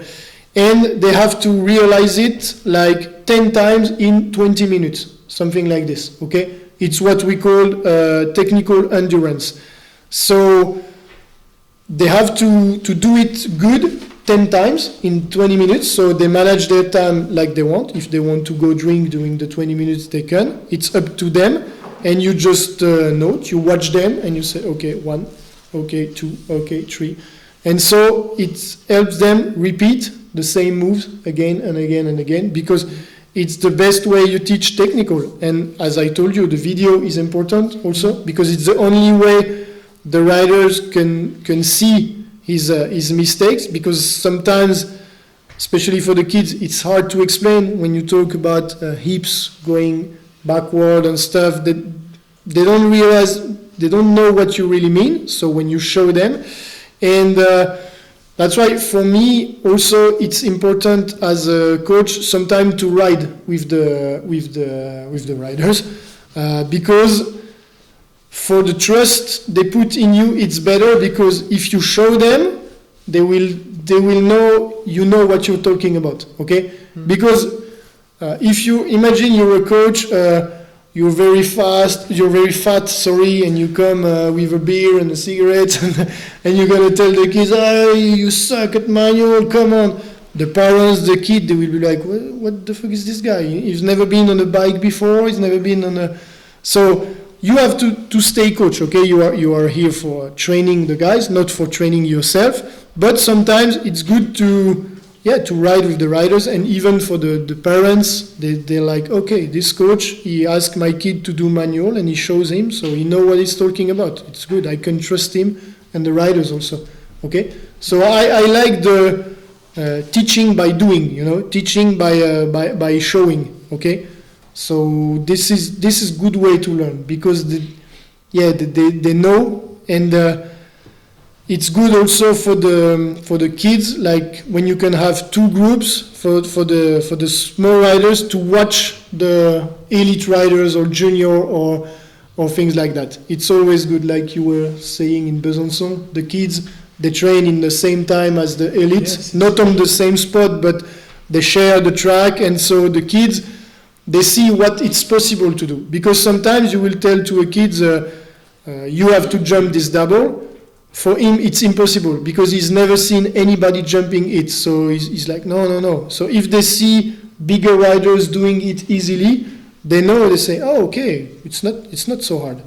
And also for the very extreme things, you know, if a kid who struggle to do a manual, if you tell him, oh, you know, elite riders, they do the wall straight manual, he will never believe you. He will be like, no, it's impossible. So if he sees the people doing it, he will be aware of what's possible, what you can do on a BMX bike, because some people, sometimes new riders or little riders, they have no clue of what it's possible to do on a bike, you know. And when they see a world-class rider and stuff, they're like, wow, so it's possible to be this fast, to make huge jump like this. Yes, it's possible, but you need to see it to be aware of it.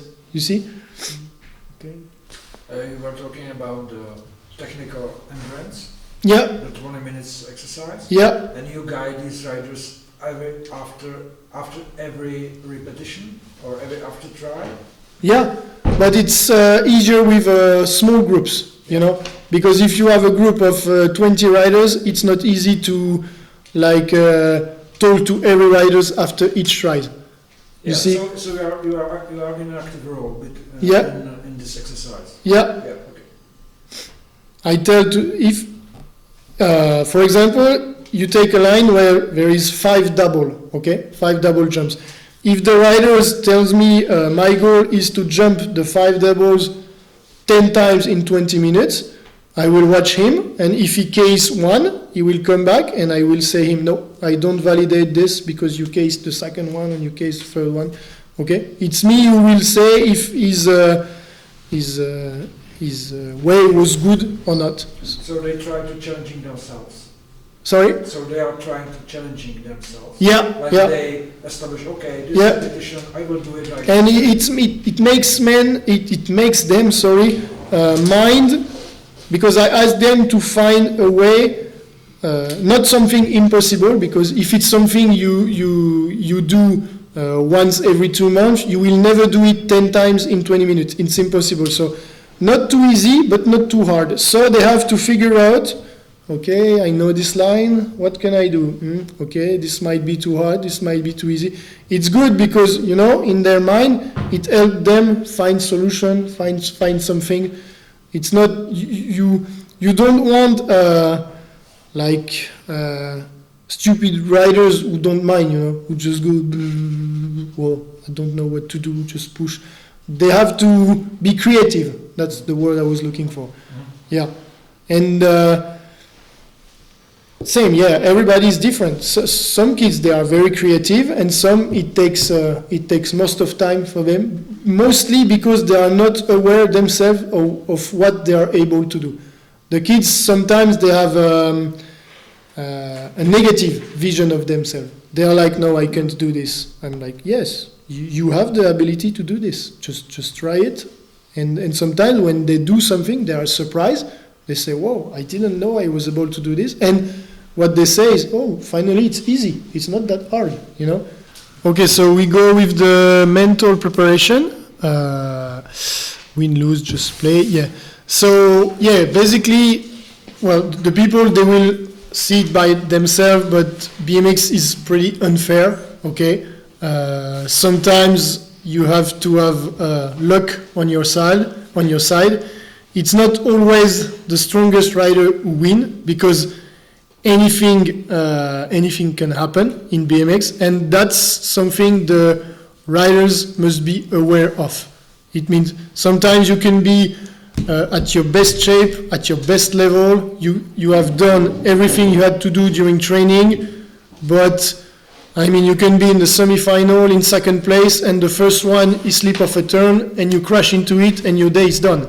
And so I can say it's not your fault because you have to be first, but shit happens, and this is what BMX is about. You know, you have some sport like I don't know, swimming or running. If you are the best, you win, except if you get injured. But normally the best win. In BMX, it's all about, it's 8 riders banging bars during 30 seconds, so pretty much anything can happen. And before you start competition for young riders, he must be aware of this. He must be aware that he will have some bad days. He will sometimes have some luck. Maybe one day he will be last and everyone in front of him will crash and he will qualify.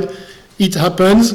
And sometimes it will be the opposite, okay? He will be first and he will crash and he will not make it. So it's something important to teach, especially to a new racer, to people who will start competition. It's important because the people, they can lose face, okay, pretty quick. Like, oh, I'm always unlucky. Oh, I never have luck. I'm always in the bad situation. But if you do, we have a tendency to remember only negative things, okay? You will remember all the bad things that happens to you during a race, But if you do like on a regular season, if you compare, usually you almost as lucky as you've been unlucky. It's always 50-50, okay? So you gotta explain as a coach to the riders, you did everything you could, okay, for this race, for example, you are ready, you are fit, bike is going good, so now just go, do what you gotta do, have fun, give it all you got, fight hard, okay, but be aware that there are some things you can't master, okay, there are some things that can happen due to other riders near you who can make a mistake and you have nothing to do with it, and it can happen on you and turn bad for you. That's what they are to be aware of. And it's a sport where you you lose more than you win, okay? You enter a category, sometimes there are 200 riders, there are only one winner, okay?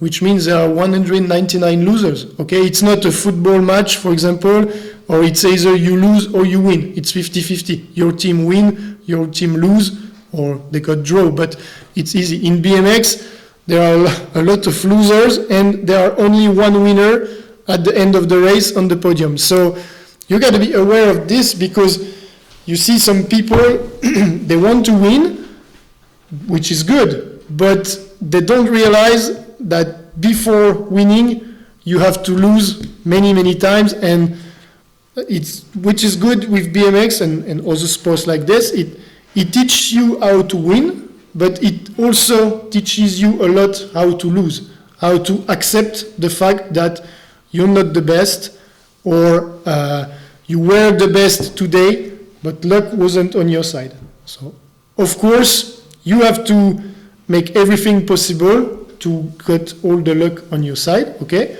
Or to be the best, to be the fittest and the most ready. But you got to be aware as a rider and also as a coach, because it's frustrating sometimes. You see your riders, they did good in training, they are ready and they race good, they want to win, and they have bad luck and something happened, and it can be a mechanical problem out of nowhere, it can be, I don't know, whatever. So you got to be aware of that. It can be very frustrating, both for the riders, for the parents, for the coach. And also, it's sad, but people mustn't forget that it's a sport where, unfortunately, there is not so much money to win. I don't know how many riders in the world, actually, racers, can live decently with BMX, but it's not so much. You see guys like Sylvain André, for example, they have to make clinics, okay, training camps here and there to make money, because what they earn with their results, with the sponsor, is not enough to win good. I mean, we all know it. It's obvious. BMX is not football, it's not golf or tennis. Nobody is a millionaire with BMX. It's sad, but it's the reality. And you have to always keep this in your mind, okay, for your kids, or if you have parents with high expectation, things like that, as a coach, because if you have parents who are, oh, my son is the next Joris Dode, or I don't know where, it's a maybe, but even if he's the next Joris Dode, he won't be Cristiano Ronaldo, you know. It's not, we're not in the same league as other sports. Hopefully it can change, but yeah, always keep in mind, it's not a sport where you can win big money. If it's your interest, or if you told somebody and it's his interest, or I want to be a BMX racer, to get rich and stuff, maybe tell them, take it easy. You're maybe not doing it good. You don't do it for the money, okay? It has way much to offer than money. But hopefully, yeah, it will change if it stays on the Olympics, if it brings like outside big sponsors like Red Bull or I don't know what, it will change. But yeah, BMX is very unfair, can be very frustrating, okay? And there is not much money to win. That's the negative side, let's say, you have to keep in mind, but it doesn't prevent you, the riders, you as a coach, to enjoy the activity, because in the end, it's fun sport, okay, and we do it because of the adrenaline, of the riding, of the competition, of the time you spend with your friends, with other riders and stuff. That's what is the most important, and it's also a sport which helps you grow, because you have always a lot of challenge, you know, whether it's technical challenge, whether you want to be faster than your rivals and stuff. So that's the good point for me, at least. So yeah, it's you got to be aware for anything that can happen, and be ready for, as a coach, as a rider, for eventually being frustrated with all. For the ones of you who raced, sometimes we end a race and we are frustrated, okay? We are like, shit, I stopped this, I don't want to race anymore, but the next day you are motivated again and you go. That's part of the game, and I think it's important, because some people, they have like too much expectation, okay? They think they will win all the time, they think it's... they will be lucky all the time, and when shit happens, they feel like bad, and sometimes they quit, and it's sad, because that's not how it should end. Children are not small adults. Yes, it's true. That's some basic psychology. The children, they have their own way of thinking, okay? So you can't expect them to act like you would act, or to act like an adult. Some things which seem obvious for us, they will not be obvious for child. He will have his own way of thinking. That's why sometimes you don't understand their decision, okay? I often see this in racing, when it comes to choosing a lane on the gate, you know. You often have some kids who are afraid of lane 1. You see, I don't know if you've already seen this. Sometimes you take the, let's say, boys 10 category, it's quarterfinal, okay, 5 riders, and they choose their lane, and the lane 1 is empty, okay, and you're like, why? It's the best lane, why nobody took it? Why the kids who choose last went to lane 6, for example? It's because for the kids, I don't know, it's one subject out of other, but they are afraid when they are on lane 1 to get squeezed, to get, I don't know what, to get on the side of the track, or it's not the same for elite, you know. In World Cup, the guys, they're fighting, they're doing the best time possible to choose first and to have lane 1. But for kids, it's just an example, it's different. I see this many times. And it's same with when it comes to a race strategy, for example. Sometimes you see the kids, they are first, and suddenly they will take the turn all outside, and you are the coach, you're like, I'm gonna kill him or whatever, and you don't know why he do this, but it's it's the way of thinking. The kid, he has his own reason, his own explanation. Maybe he will be like, I don't like the inside, and don't know what, and you're like, but why you did this? And sometimes it's very hard to understand. That you have to keep in mind that the kids, yeah, they don't think like us adults, okay? They have their own, way of thinking, and they take their own decisions, which sometimes are bad, but sometimes it's also good. They will do things you as an adult don't think about. So yeah, you got to be ready for everything. But yeah, children are not small adults. How the rider's personal responsibility is built. Yeah, it's important for the riders to to admit their mistakes, okay? Because it's like, how can I say? The riders, yeah, when you are, as a rider, when you are on the gate, you are alone, okay? The coach, he told you to do this, or he gave you some advice, but the ultimate decision is yours, okay? If the coach says you should manual the first jump, you go on the gate, you still can jump, okay? If you decide to, you still, okay, my coach, he wants me to manual, I will jump.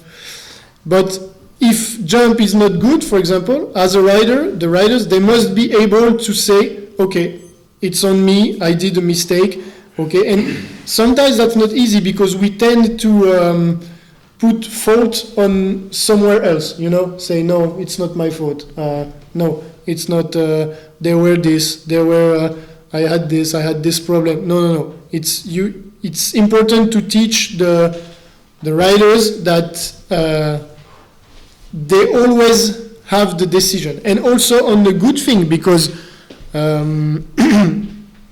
I used to say as a coach, I gave some advice, but I will never tell to a rider, for example, you have to jump, okay? I say, this is my advice, for me you should jump, I think it's better jumping, but you do like you feel it, okay? And if the riders do manual and feels good, okay, well, good job, props to you, okay? So you have to let also the riders develop his own personality, okay, and takes account of his responsibility, whether in the good situation or in the bad situation, okay?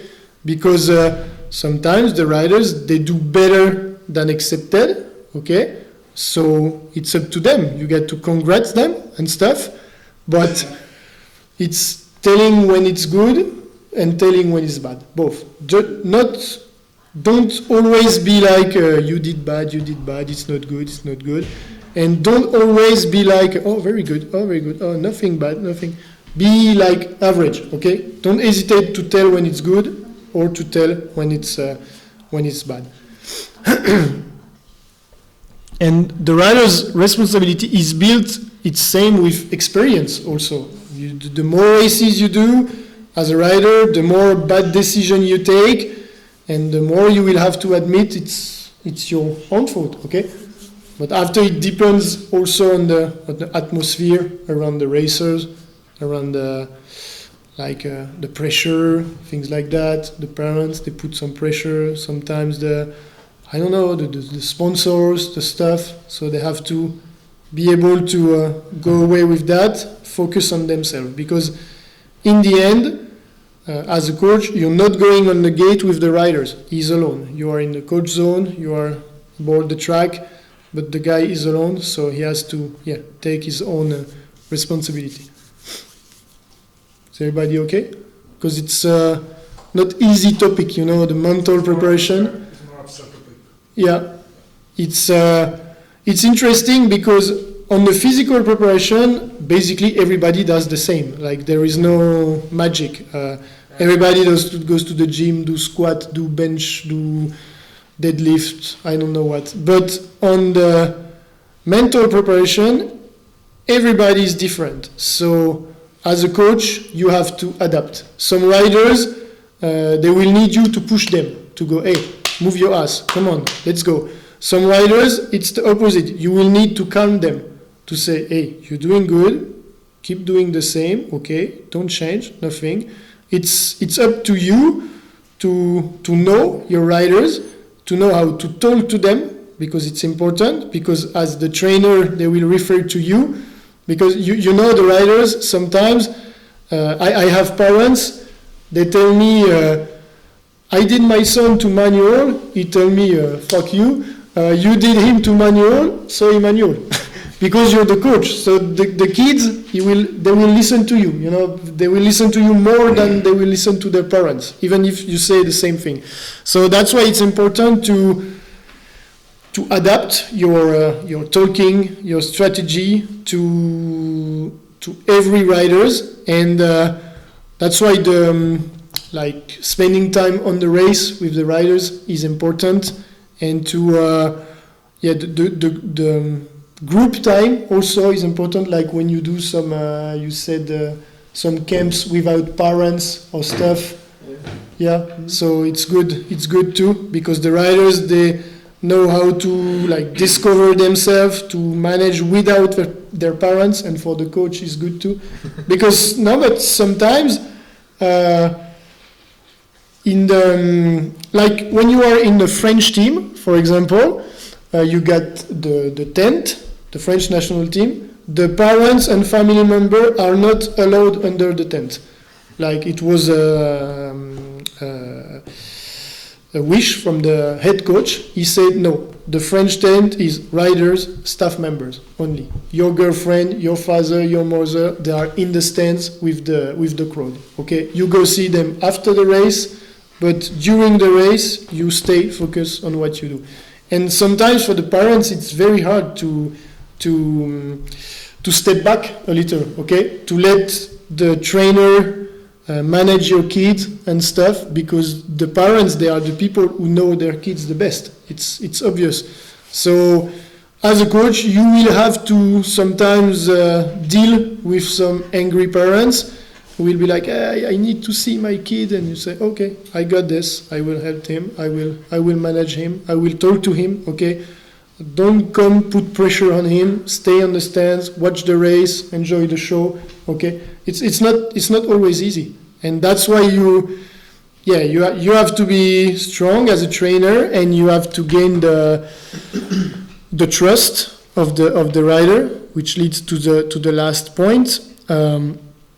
The relationship between coach and riders, it's very important, because it's about trust. I used to say to my riders, for example, I know your ability, I know what you can do, so if I ask you to jump something, let's take something risky, it's because deep inside I'm convinced and I know you can do it.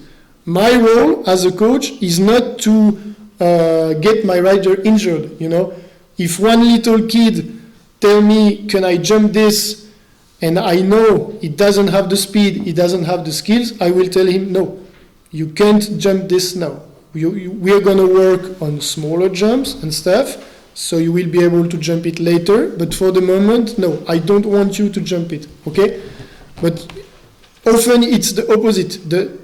You will ask a rider to jump a big jump, a scary jump, and he will be like, no, I can't do it. And as a coach, I tell them, if I ask you to jump it, it's because I'm 100% convinced that you have the skill, you have the speed, you have everything it takes to jump it. I believe in you, so now it's up to you to believe in yourself and go.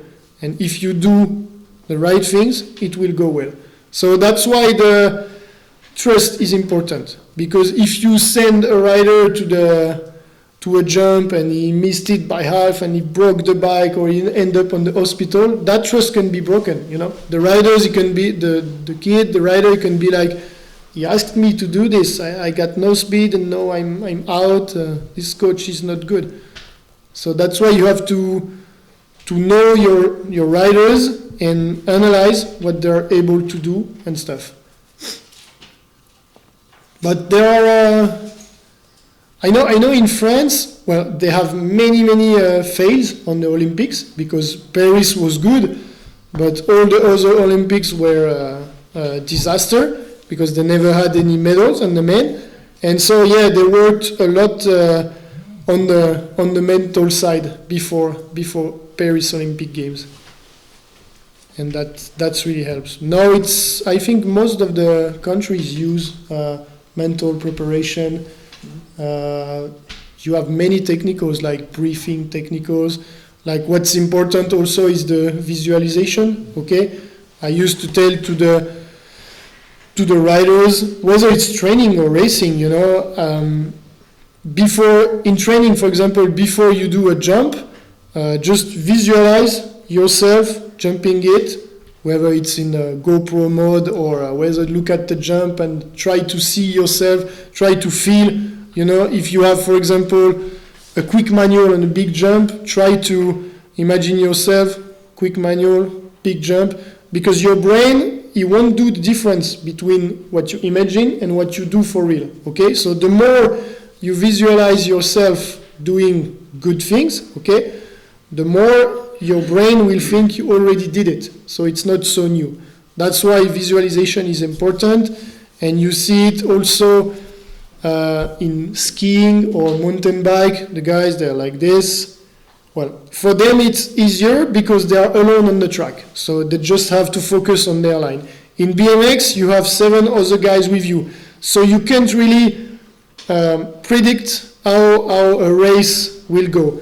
But if you are on the gate, you know your, let's say, the 7 other riders, you know how you are, you can have a clue of what will happen. So I tell my riders, try to visualize yourself in the best position ever, okay? I have a good gait, I start, I do my first jump, I squeeze a little bit, okay? Try to visualize yourself in the best situation, but in the same time, be ready to react to anything happen, okay? Like it's like having plan B, you know, like, okay, the gate was not so good, or the 2 other guys had better gate and they squeeze you. Don't be like, oh shit, what do I do now? You always have to have a plan B, you know? That's what's important. But it's not easy, and it takes time. It's some training, some mental training, some visualization, and you see, on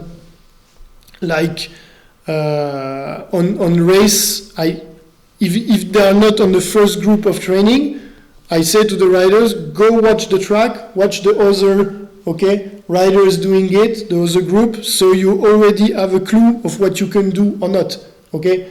It's good.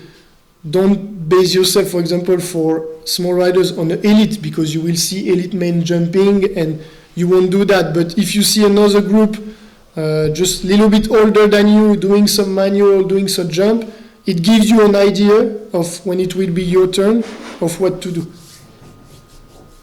And now you have with YouTube and stuff on Instagram, you have many videos of the track, and it can help a lot for the mental health. You know, when you know you're gonna go to a race you've never been to, I say to the riders, go on YouTube, check some videos, some pretty not from many years ago, but check for some videos of the track, so at least you know what to expect. Okay. You know the area, you know what, and you can start visualizing. Okay, I don't know if you've seen, but it's Mariana Pajon, the Colombian rider. She posted a video. It was before Olympic Games. She had taken pictures when they went to training in Paris at the bottom of the top of the hill, with the first straight and stuff, and she had it on her wall like this. Okay, so she can already picturing herself, imagining herself at the Olympic Games at the top of the hill. So the more you visualize, the less surprise you have, and the more you feel like you know this place, you know this track, and you are in your comfort zone. But yeah, mental is the mental help, the mental training is evolving a lot, and it's interesting because once again, on the physical training, mostly we all do what it takes in BMX. It's explosive strength, it's power, so we know how to work it. Okay, any coach can help, can do a training plan, can depending on your abilities. But mental health mental training, as everyone is different, it's more individual. Something that will work for riders won't necessarily work with another rider. So that's why it's important. So now we have the physical condition. So the training plan, basically. Before having a training plan, you have to, it's planned, so you have to set up your whole season, okay? Like, I have example here, not the good one. I will show you, which one was it? So this was my like personal planning for the 2024 season, so last year. So you see, I used some colors for the different races. Green were the French Cups, you know, and blue were like the local race, and yellow were other local race. So you cut it weeks by weeks, you know, and depending on the goals, you just have to adjust the intensity of the training, you know. Like here in red, I3, it was high intensity training, okay. Like race week was more about recover, okay. So this is what you have to do before you start the plan. It's like knowing your calendar, okay? Because sometimes you talk to some riders, it's Wednesday, for example, and you're like, are you ready for Sunday? How do you feel? And they're like, what is there on Sunday? And you're like, are you serious? Sunday is French Cup or Sunday is Euro Round. They are not even aware they have an important race 2 or 3 days later. So this is not good. So yeah, it's all about having your schedule. It can be modified. Defining where are your goals, okay? So it depends. It can be World Championship. It can be, I don't know, European Championship. And seeing which race can help you as training, because the race is always the best training, okay? You are on another track with other riders, and you do some full laps, full speed, race strategy. So define this, and after that, with the coach, you will define the like intensity, what is in the seconds, what is in the session, which gear do you have at which time, whether you work the strength at the gym or you focus on the power, on the speed. But it's all about having a precise calendar, okay? And you always use like Excel, like old school stuff, or use some, I don't know, online? I have some online, but for the riders, I will send you. I use mostly Excel because it's simple, but I store all the, you know, sometimes we use Wattbike and stuff. I keep the datas, so it's important to keep a trace of what you're doing. This is an example of a basic program I sent to a riders, you know, each weeks, okay. So each colors means like blue is training on the track, okay. Red is gym because he's just starting gym, so with first seconds. Orange is sprints, for example. Yellow is plyometrics, okay, and it's all based on his like school schedule, because in France we go to school from 8 in the morning to 4 in the afternoon, so plus you have homework after, so sometimes it's not easy to train. There are days where they can't train at all. It's just an example. It can have another form, another stuff. It's a very simple program for riders who is not high level but who wants to get better. Okay, but you have many forms. But yeah, you have to know the race calendar, the schedule of the athlete, and you have to be aware of what he can use. Does he have a gym? Does he go to the gym? Does he have a watt bike? Does he have a road bike? Does he have, I don't know how many times a week he can go to the track, okay? And always be ready to modify, because in France we have bad weather too, so sometimes you tell to the riders, okay, this afternoon you go to ride, for example, and he calls you and he say it's snowing, we had snow, the track is not rideable, what can I do? So you always have to adjust and to adapt. I mean, it's easy if you're like I was telling you, if you're in California and the guy is a pro rider, because you know it's sunny all the time and he has nothing else to do than training. But when it comes to students or people with a job or people who are far from a track, it gets more difficult because you have to adapt and find propose solution to your riders to keep training, keep exercising, and keep being busy training.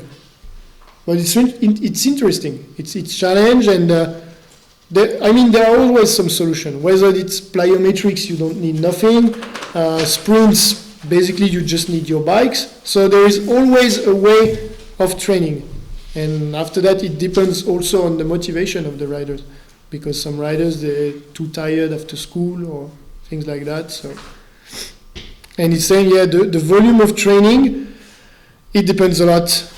Age, level, goals, time. You get pretty much everything. But like for pros, it's 2 training a day. We know most of the time they have gym in the morning and track session or sprint in the afternoon, and 5 to 6 days a week in the big training period. So it's pretty intense, and that's where also as a coach you have to tell the riders that recovery is very important, because we are not robots, we are not machines, and the riders must be aware that recovery is not losing time, it's part of the process. Like you have this how can I say, the phenomena of like, I will draw, it will be easy.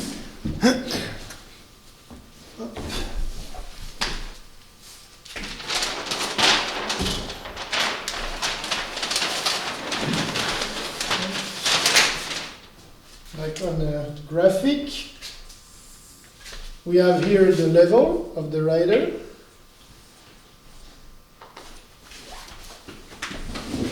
And here we have the time.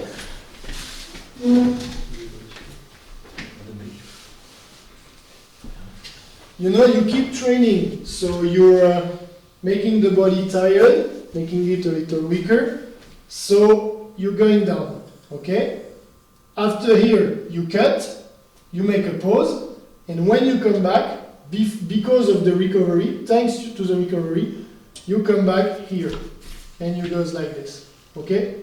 So that's this period, that's the pause, and that's needed to like recharge the battery and come back to a higher level than before, okay? And you see, and it's always the same, like this, and the level goes higher like this. Okay, that's why you have to pause. So you're, I did it, too bad. But it's part of the process. I don't know the English name, I know the French name of this phenomena, but I don't know it in English. But for some young riders, it's not easy because if you say, okay, this week is total rest week, okay? And they will see it's sunny and stuff, they will feel like they're losing time, okay? They will be like, oh, but look, the track is in good shape, I'm not tired, I feel okay, I need to go riding. You must tell them, no, it's recovery period, you have 3, 4, 5 days a week, no training, nothing, okay? So you gotta stick to it. And also with the social media, they will see the rivals, oh, but look, he's racing, he's training, actually, I'm here wasting my time. You say, no, you're not wasting your time. You're recharging, reloading the batteries to get better later, okay? So it's very important, recovery, because sometimes you don't, as a rider, you don't feel tired. It means everything is okay, you don't really feel bad or whatever, and suddenly, boom, you get injured on a stupid thing, a stupid crash. It comes from before, okay? It's come from too much work before and you were tired, you didn't feel it, okay? So, training, of course, is important, but really, recovery is part of the training, okay?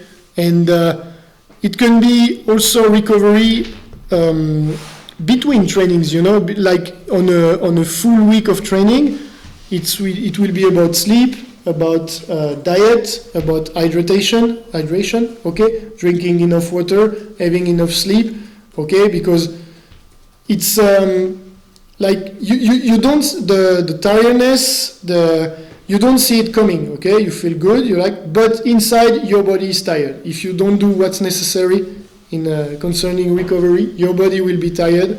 Then you can lift up the training and add more session, more intensity. All good? Okay. Yeah. Yes, so maybe if I have a question, even if the driver will feel, let's say, ready for the race, and let's say in his schedule, he will have it the break. Yeah. You will recommend the break. Not the you can, for me, break is it's not necessarily doing nothing, Or you can tell him you can go, I don't know, for a small ride, okay, but no full laps, no high intensity, just go have fun, okay? It can be something like that. And break is never really long, It's like, I'd say 1 week, but it's maximum, Sometimes it's just 3-4 days break, okay? Just do nothing. But yeah, you can still do some low intensity training, okay? But don't go to the gym, don't do uphill sprints or whatever, okay? But yeah, because sometimes it's frustrating. It's always the same. The riders, they see the weather is good, they feel good, and they want to go riding. So you can. It's all about communication. You got to be clear. And if the riders told you, okay, you told him, okay, you go to race, but easy training, just do some manual, little jumps. You gotta trust him, okay? Because if he goes and after that you learn he did 3 full laps, there is a problem in the relationship, in the trust between the athlete and the coach, So that's why it's always better to be with the athletes. I mean, sending program is good, but yeah, it's always better when you are with the athletes for real. Nějaký otázky máte? Do you use during the training some hard metrics, or I don't know, you are gathering informations about the progress of rider's recovery, about his increasing the endurance, and using some gadgets like. Yeah, you see, you have the polar things like this. So the Heart rate. Yeah, heart rate. You can use this, yeah. You take the heart rate, the morning when they wake up, and if it's too high. If it's too high, they are still a little bit tired. But it's more like feelings, That's what I'm asking. If you are more you are the coach who is more focused on the hard data, you very strongly not really following these data and making decisions according to these data. Or you are more like how you feel. It's more how you feel. But after for the very high level, you got to use the data. Yeah, you can measure, the soreness in the muscle. You get all this stuff. But no, it's more about feeling and it's for training plans. It's a matter of trust, because you don't have the riders near you or what. So it's more like trusting and be confident in your rider. Okay. Yeah. Okay. So now you have some videos. Oh yeah, it was just basic videos about training. Various. No. Oh, okay. So this is some basic plyometrics. He's doing with clip shoes, because after this exercise we had some sprints. So you see the bikes are near. So that's what I was telling yesterday. We used to do the plyometrics and then do some gates and stuff. I put it one back. So you see, this kind of exercise, you don't need a lot of materials. I mean, a few chairs or a few things like this.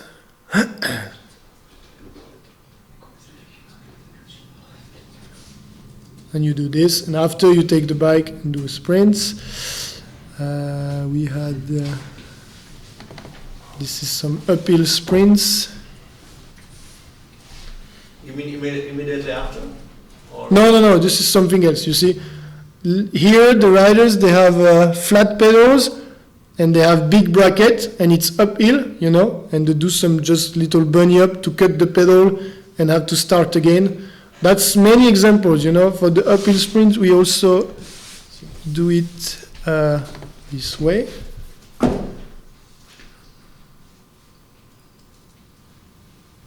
You see, like, you have to pull up another rider.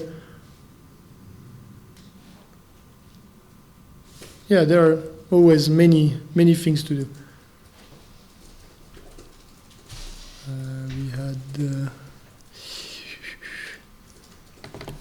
We use the portable gates a lot also. And you see we had the timers here. So it's good because when you are in an indoor place, you know, the conditions are always the same. You have no face wind, no wet ground. So you can really analyze the time throughout the season and compare it also with the gears. So it was, when the weather is really bad, we train in this place. May I ask you how you are measuring the first position for the timer? It should be, let's say, from the gate, or from the gate. So it's always the same. I adjust it so the gates set up the time. Okay. The timer starts when the gate go through it. So you will, for this time, for let's say for the sprint, you have to count also the reaction for But with these riders, I mean, they have good gates, okay, so it's no problem. There shouldn't be too much differences. Okay. We have also the training on the rollers for the spinning. You see, like this. And also with this training, we did some visualization, you know, with some. Sometimes we did the guy in the right here. He can have a screen, you know, with a GoPro of the track, and the riders on the bike. He just pedals whenever he has to pedal on the track. You know, it's part of visualization. Like if you go to training in Papendal, you take a GoPro of Nick Kiman doing a full lap, and you pedal in the same time as him. Okay, when you jump, you stop. So it's good for visualization and mind training and preparation. So it's just, basic training. Do we have? Oh yeah, this was a fun one.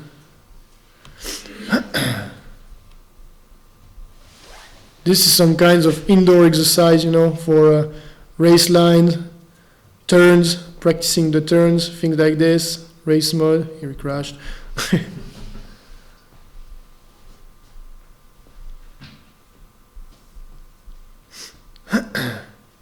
And you can do some cardio training also with this. So yeah, it's just to show you, even when you have no track ready or stuff, there is always some things to do. It's up sometimes you, especially here or in my place because the weather is shit, you have to be creative to training. See, just these are some balance exercise. We do this for warm-up often, like wheelies with one hand, manual stuff. So.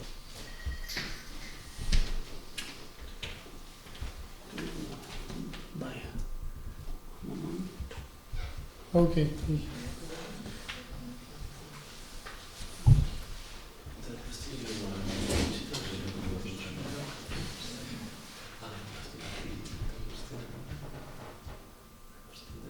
See the riders in the yellow is, the riders with the red pants is sideways too, but rider with yellow shirt is going a little bit too high, you see. It's not stick to the gate, so which means timing is not very good or is a little too much backward. But the problem is, you see at this moment, the shoulders are going up, okay? You see, it's going a little too much up. It means instead of going forward, he goes a little bit upward. But the gate is going down forward, not going up. Okay? This is a classical mistake. you see to a lot of riders. We'll take this one, next one. So you see we can, the riders with the white jersey, his back is all round. He's a little bit like this, okay? So he misses some strength maybe in the upper back.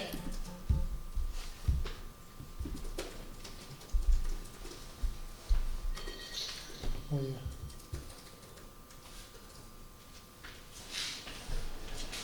I think his bar might be a little too low. And it's same for the rider on the right in black. You see he's lifting his wheel, like very far from the gate, and the hips, they don't go until the bar. Basically, he's only doing this. He's not going forward at all, and their back is way too round. They are starting a little bit like this, okay? So gotta be straight and go forward. But you know, for the gates, the basic movement is pretty simple. Like I told you, you know, it's I am a little bit backward and I go a little bit forward. There is nothing hard in this. I mean, grandmother can do it, you know. It's not like jumping on the table and doing a double backflip. Everybody can do like this. So it's all about doing it fast, efficient, and being strong here in the abs, back, okay. But if you take like a World Cup or Olympic final, and if you look very closely, you got 8 guys on the gate. They don't exactly have the same position, okay? For somebody who doesn't know, he will look at the gate and say, okay, all the guys, they do the same thing. If you look closely, no. On the waiting position, you have Joris Dode is like this, not very much backward. You have guys like, I don't know if you know Vincent Pelluard, the French guy, he's like this, okay? Because he has a very fast hip movement, so he needs to go a little more backward. You had, you remember Maurice Stromberg? He was starting like this, okay? So each riders will adjust a little, okay? Finds what's best for him, but after, as a coach, you have to see if what your rider is doing is efficient or not, and then correct it. But don't expect every rider to be exactly the same on the gate, because we all have our, let's say, habits or own movements, and there is always some little difference. You say, that's what we were talking about. You guys got like, I don't know, Corbin Shara, for example, the riders from USA, he start like this, and that's the first thing we tell to the kids. Don't use your arms, but he does this, and he does some good gaits, so it's not necessarily always that bad. And the gait, it must be really automatism, okay? The riders, when they come to the gate, they shouldn't have to think about their movement. They shouldn't have to be like, okay, I need to move my hips, my shoulders. It must be like walking, you know. You're not like, okay, I'm going to do 1 step, 2 step. It must be automatism. That's why it's important. Gates, in every training session, we do gates. We don't do it at the end of the session because the riders, they are tired, so it's not efficient. But mostly in the middle of the training, you can do gates. When the riders are in their best shape, they are warmed up, so good. Next one. Yep. May I have a question? On the previous video, there was the rider in the yellow jersey, and he did the wrong movement to up instead of the forward. So, okay, I know this is a really common mistake, almost for everyone. But how do you want to tell him or teach him this is the wrong movement and he has to go just forward? You can make him do a start on the flat with no gates. You know, you take him and you say, okay, come here, and he's on his bike, you know, and just do a gate. And you see when there is no gate, he will just do the basic movement and go. So you will be like, did you lift your wheel up? And you will be like, no, I didn't. So why you do this on the gate? It's same. Because in most of riders' mind, especially the young riders, they have to go up the gate. But no, you just have to follow it, okay?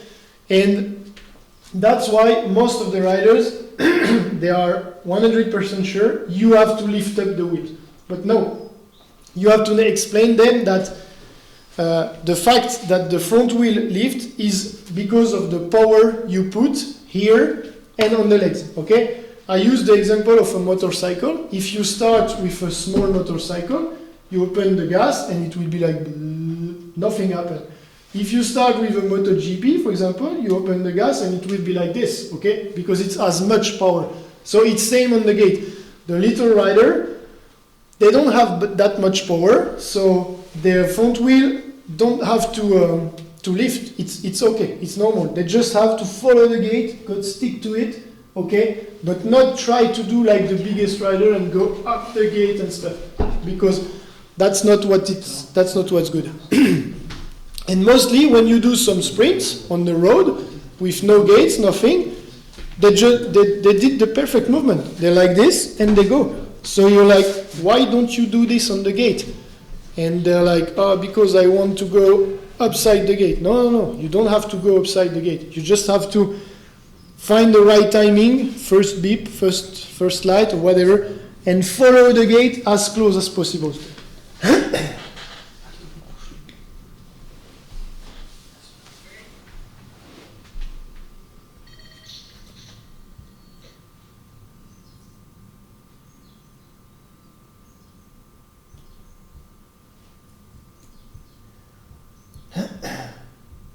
You see the guy with the red sleeves, his left arms move before the rest. You see, like here, up. He flex a little bit the red arms. It's pretty strong. Because his front leg is the right one, isn't it? Like, because of this.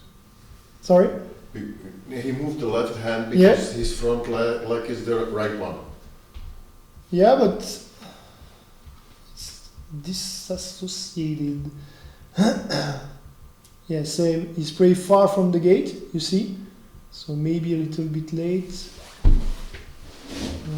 No, they move in the same time.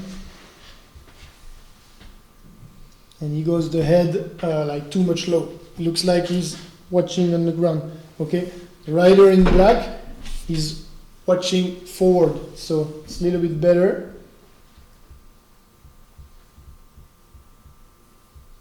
And you see here, it's very like bending forward. You can pedal efficiency if you like this. You need to have upper body strong and sprint like this. The rider here is too much, the shoulders are too low and too much forward. He needs to go a little bit backward and higher on the sprint phase.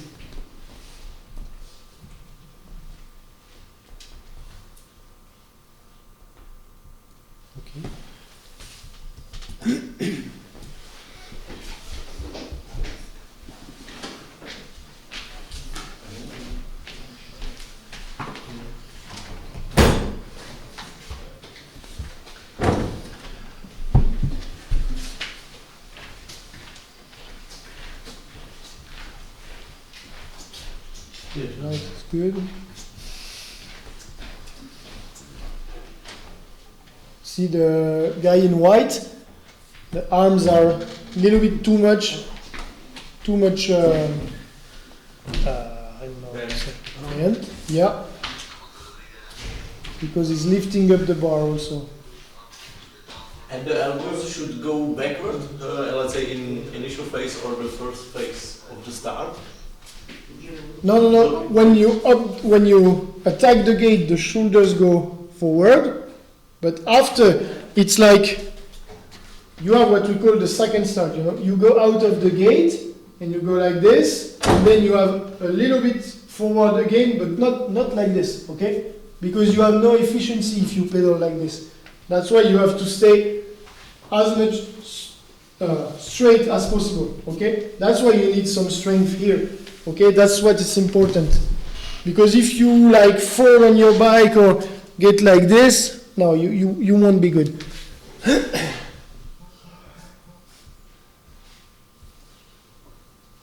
So even if the, let's say, rider will use the whole power for, let's say, front pedal in this case, Yeah, and will be really forward before the handlebars, it's wrong. yeah. Okay.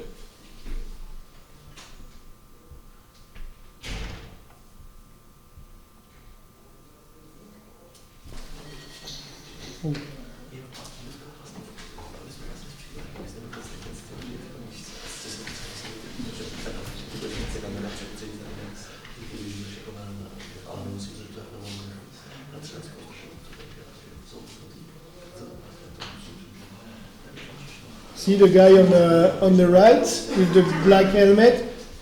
He sent a little bit too much the shoulders. He's almost too much forward. The right one. The right one, yeah. So his front wheel hit the gate a little, and he slowed down. You see, here is. But this is just about bad timing in this case. I think so. But the Yeah, technique was but it's But sometimes he maybe a sometimes little he bit. did it too much, so Yeah. it's real. Yeah, it's rear Start to spin. Yeah. It's maybe a little bit too much forward on the shoulders, and the guy with the red pant not enough. So it's closed. It's closed. And what about the front leg? If I'm a rider that my usual front leg is Yeah. left side, Yeah. am I supposed to use it for the start or to switch it for the start? You got every possibilities. Some riders they are like they play the ball with the right foot. They start with left. They jump with right. Okay, these things are like decided very early. You don't even mind it sometimes. But the best is first to try on the road. On basic sprint. Try with both foot and see which ones go best. And let's say for the improving our, let's say, second pedal, Yeah. we are recommending, let's say, standing on the start with lower pedal or let's say put the front pedal a bit higher. The lower pedal, it allows you to go, the bike to go a little more backward, okay? So it depends. You have some riders during the waiting phase, they put a lot of pressure on the front foot. So which means they start like this. They don't have this backward movement, okay? So it depends. If you don't have this backward movement, yeah, you can go with the foot a little higher, okay? But like And after that, the second, let's say, the second pedal should be quicker. Yeah. Maybe more efficient. Yeah. Okay. But if you the lower is your foot, the faster your second pedal will come. Okay, so yeah, it depends. But like for me, I have a big backward. Okay, so I start with the front foot pretty low. So when my bike goes back, it goes up, and after I go. Because if I start like this, my bike goes back, I finish like this, and my first is too hard. After it depends on the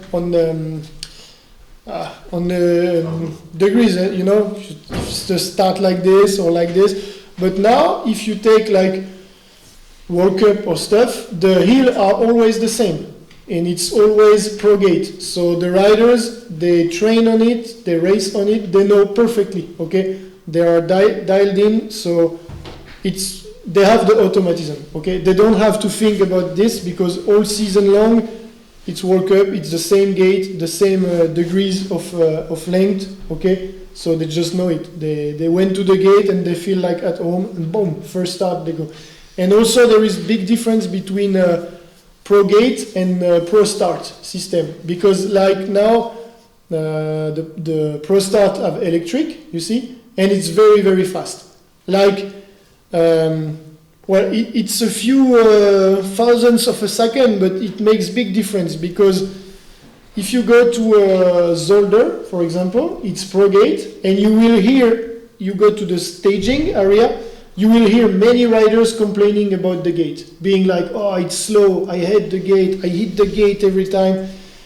And it's different for sure than a Pro Start. On Pro Start, electric Pro Start, which is fast, I start maybe like this, but on Pro Gate, I'm like this, okay? Because I know I need more space, or otherwise I will hit the gate. So that's also one thing you can think about. Just if you go to a track, watch if it's Pro Start or Pro Gate, and you have a clue about how fast the gate will be. Because that's the two most famous gate brands internationally. I mean, I know in France we always have a Pro Start gate, so it's same. If you go Just really quick. yeah, it's quick. Yeah, some riders they prefer slow gates. It depends. It depends on the speed of your hips movement. You know.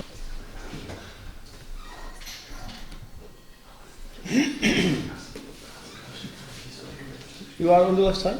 This left. Rider on the this left side.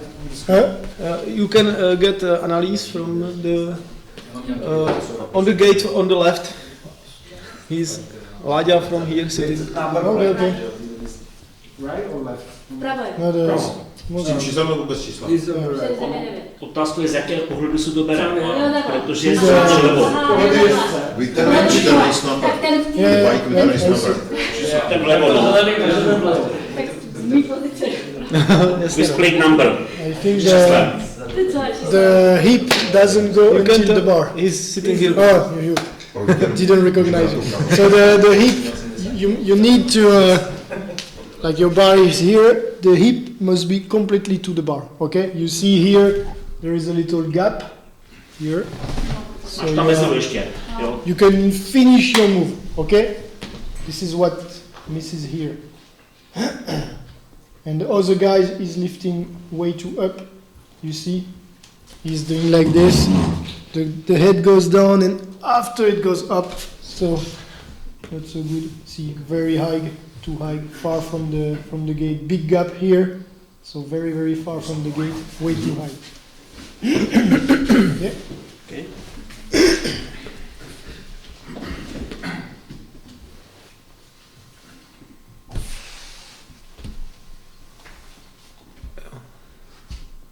This is on the left. The orange one is Orange one is sitting there. Yeah. Nice.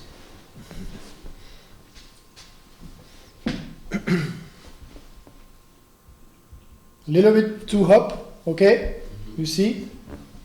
Because there you go up but not forward. And the higher you are, the harder it will be to have a good 1, 2, 3. Because when the front wheel touch the ground, you will have a moment where you stop, okay? So the front wheel need to go to lift, but not so high. The perfect start is like front wheel, this from the ground, and 1, 2, 3, and then you go. So a little bit too high, and yeah, maybe you can send the shoulders a little more. But you see the hip is in the bar, so it's good, no space here, and maybe the shoulder should be like here, something like this. It's not so bad. Yeah, it's good. See, there is not too much gap here between the wheel and the gate, so it's good.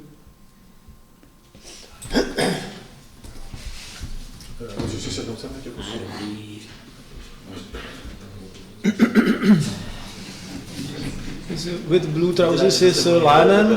Elche? This is from Elche, Elche, from riders from Belgium.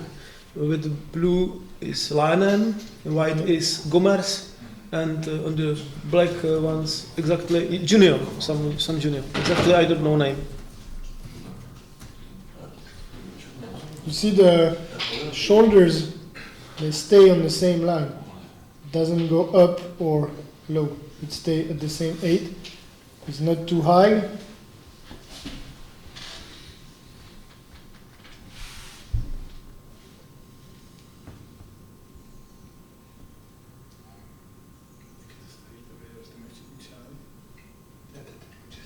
That's good. He's very close from the gate, so it's good. Timing is good. The back is pretty straight, okay? It's not like this. His back is like this, straight. I think Gumars is good, but him a little bit too much, but him is good, okay? But after, I think he put his shoulder too much backwards because he goes on the, you see on the back wheel, it's a little bit too high. Yeah. So he just forgets a little bit about the shoulder. He so the back should be still straight, and there should be, let's say, some movement, let's say something like down, back to gate. Yeah, I think here, the guy in black, at that moment, maybe he should keep his shoulder a little bit more forward. Just to, you see, here he goes too much backward, a little bit, and he goes on the back wheel. But he has a lot of power, so not easy. They have power. They are very powerful.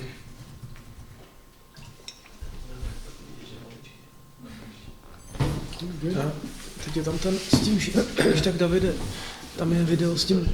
Jenom všichni. Jo, dobrý, tak jo, můžeme. Okay. Damien? Yeah. This is mistake? Yeah, a little bit, but it depends. Sometimes he doesn't wear any protection or stuff. No, because he has his shirt. Right. Because sometimes it's only muscles. Yeah, only muscles. So yes, it's a little bit too round.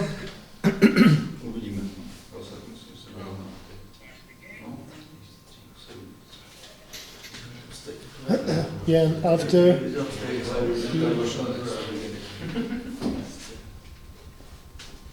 here you see it's not good. He has the head in the arms like this, can go fast all around. The rider near the blue guy is more straight, more watching up.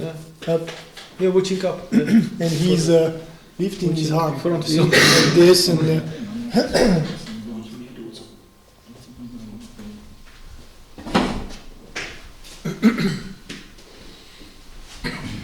okay. But it's always very small mistakes. You see, that's why it's all about automatism, and even the best riders, they will have a bad gait from time to time because you can't always duplicate the same movement.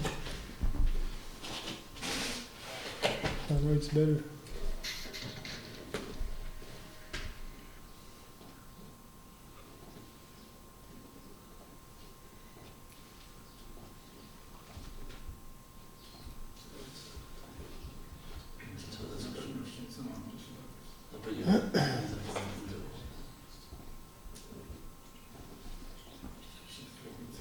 See, it's better here compared to the start before. Same rider, but he doesn't do the same mistake or fixing the. He doesn't do the same. They are from Belgium. This one's better. Huh? They are from Belgium. Okay. Everything. No, otherwise it's good. I mean, there's no big mistakes, no. So let's say immediately after what the rider will be after gate, he should let's say look at least do first obstacle. Yeah. You always have to look forward, up front. Looking to the asphalt or something. Yeah, it's better looking where you want. The bike will go wherever you look. So the farther you look, the and it's. We often say to the kid when you watch the light, okay, you look at the light and then you go. But it's for the riders who start with the beeps, like me. I look like 2 or 3 meters up front, but then I had a lot of time.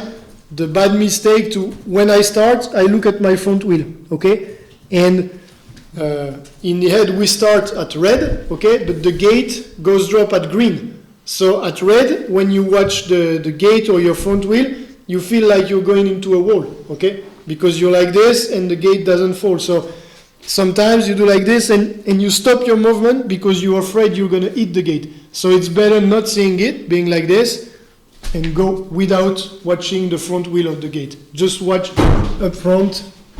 Can I ask you for a straight way of the bike on How Yeah. do you teach it? Uh, Small. Sometimes, like, You can analyze it if it is. we put, on the, like here, on the first meters, we put some cones, and we do a space like this wide, so the riders, they have to start straight. The bikes must not do this, okay? It's a big mistake. Yeah, because you make more distance. Yeah.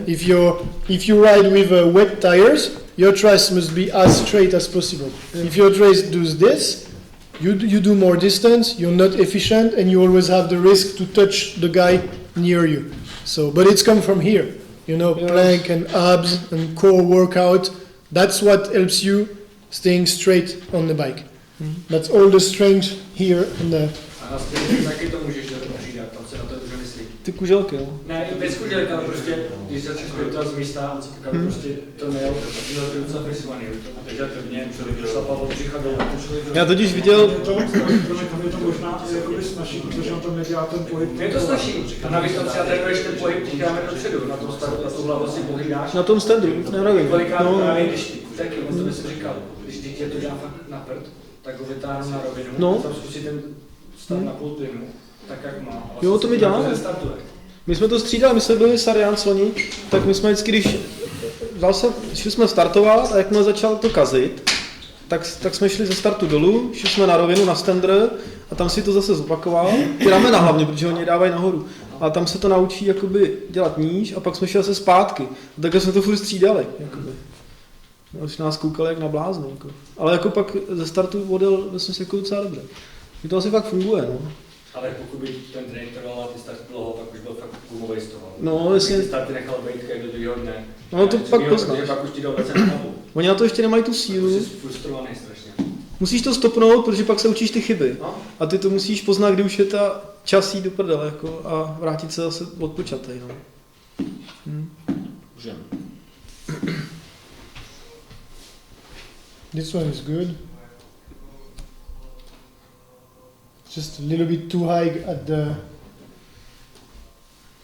And head is okay. Here. It's like here.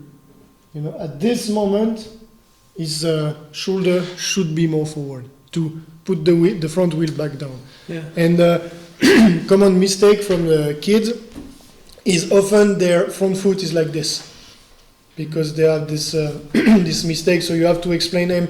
When you are on the gate, your front foot, it must go down, okay? It mustn't go up front. The pedaling is circle, okay? So when your pedal are like this, here, your pedal here, she must go down, okay? It's not going up. So that's why sometimes the kids, they want to push up front on the pedal instead of pushing down, and they are restrict like this. Can I ask you about some detail of his foot when he come back on the gate? Because they have back foot a little bit down. Down? Okay. I think you can switch it back. This foot is better than put up, or is this a mistake or not? No, it's better keeping it straight, but it's easier sometimes with clip shoes. And this shoes must be stay same like this position, or can be down. Yeah, doesn't have big influence, honestly. It's as long as you use the hamstring to pull, it's all good with clipless shoes. Okay, so see, he's a little bit up. Yeah.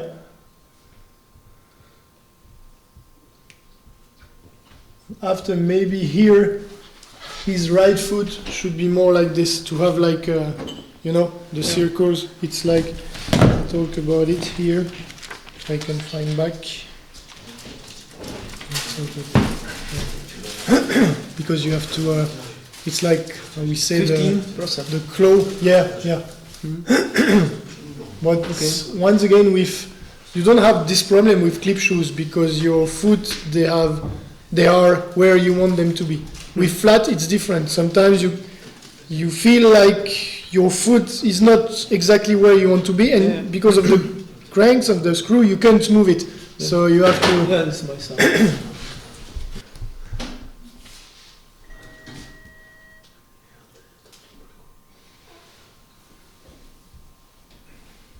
It goes a little bit backward, see? I think timing is good. Just a little bit Ale to je up. pavka. Yeah. To je malý pavka. No. It's not so bad because he put the front wheel right after the first drop, you see? That's what good on the 8 meters. You do the 1, 2, 3, then you put the front wheel and you go like forward in the hill. It's That's- in this on Supercross. Yeah, that's what's hard to do. No, it's not bad. On tak trošku škubnul, než se odrazil na té rampě. Matěj.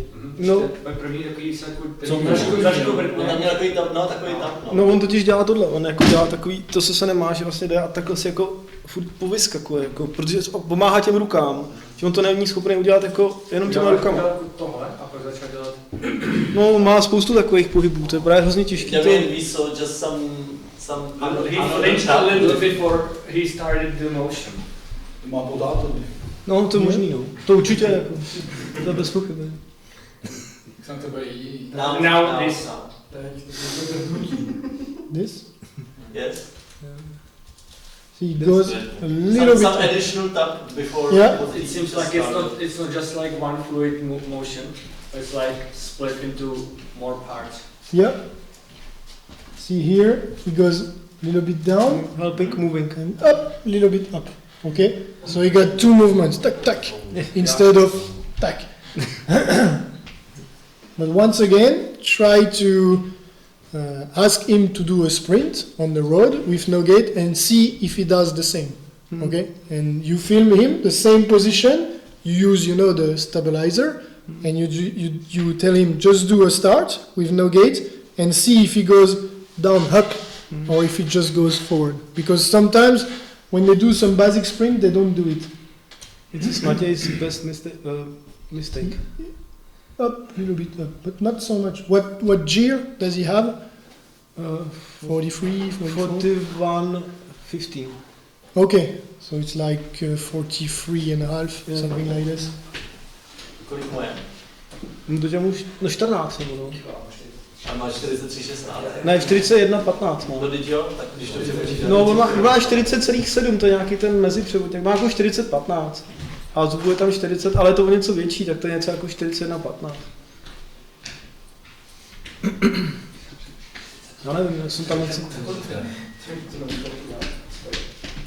Verona.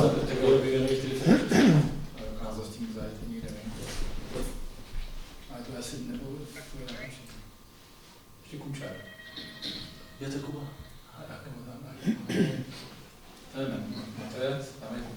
A to je kdo? To je Matez a Hajek. Jo. Má se ty pohnutý.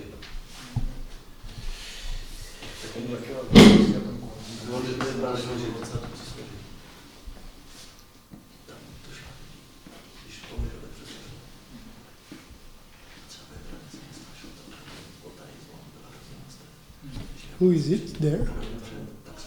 On the lane one? Tentokrát. It looks like Graf. Ale kdo je to? Looks like, Na té levé straně, tam ty dva. because you see, No ne, to byl asi Graf levou úplně. you see, he put his front This is wheel, Graf. yeah, Možná, nevím. put his front wheel down right after the first drop, Yeah. and there he push. Maybe a little bit too late even, but he uses the second part of the drop almost as a jump landing. You know, it goes like tack, tack, tack. This is where you can make the difference. But they want analyze this blue, this Czech riders. Yeah, I know. But is it important? Jo, professor is Graf. Is Graf. Yeah.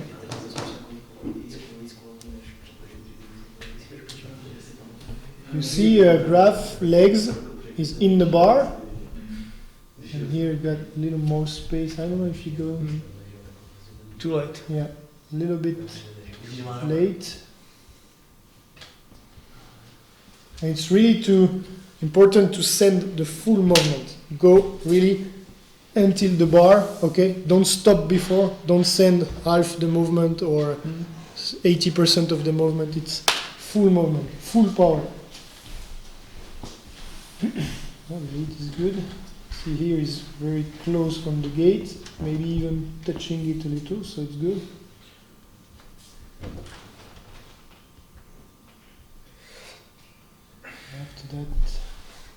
After that it's just about the power, on the 1, 2, 3, 4. The gates are good, but after it's just a little bit miss of power.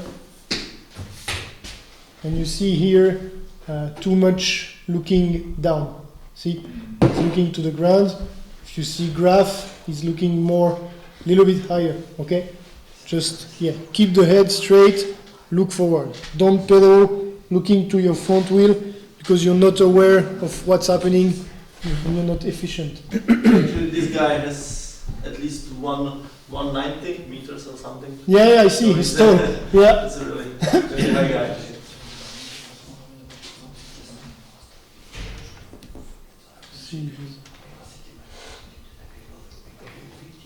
You see, he moves, the guy with 902, he moves in the same time, but his front wheel is not totally stick to the gate. So maybe he has a slower movement, okay? It's not time reaction, but maybe it's a little bit slower. So maybe he can go a little less backward on the waiting position, just a little bit more forward to adjust and try to stick to the gate. And it's not easy for the tall riders, because biologically, the taller you are, the less explosive you are. Okay, so it's not always easy to accelerate. Sorry, Damien, what did you say? If I'm taller, I'm less. It's a biological law. Yes, in general, the taller you are, the less explosive you are. You are more like you can have good cadence or stuff, but you are more explosive with short muscle. But it doesn't mean you can't be explosive, but you will not be as explosive as short guys. You see in weightlifting, for example, you often see very short guys, very explosive lifting. You barely see 2 meters guys. Okay, it's a little bit the same.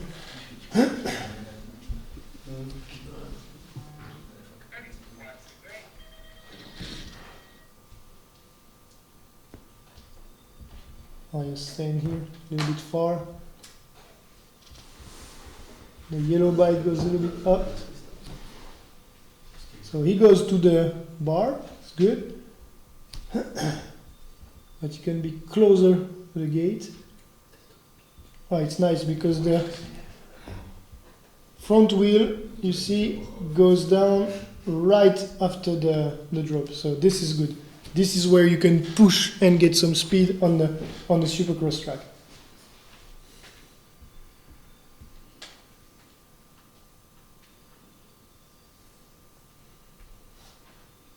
But he has a stronger movement backward, you see?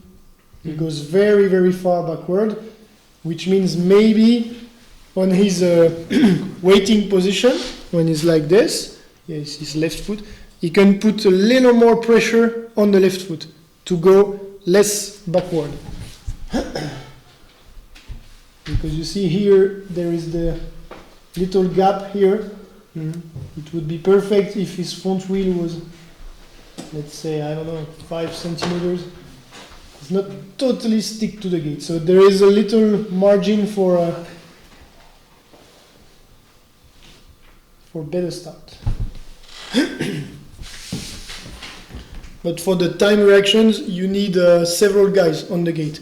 Because one guy alone, you won't see if he's late compared to the beep, or it's when you have several guys, if one of them moves a little time after the other, you know he's late.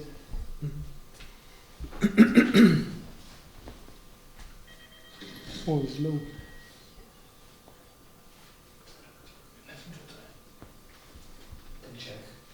Yeah, same here. Going very far backward. But he's low. It's not so bad.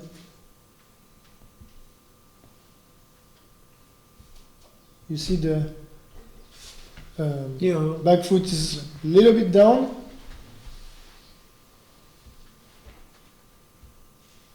Now it's good. He goes fast. He has a fast movement.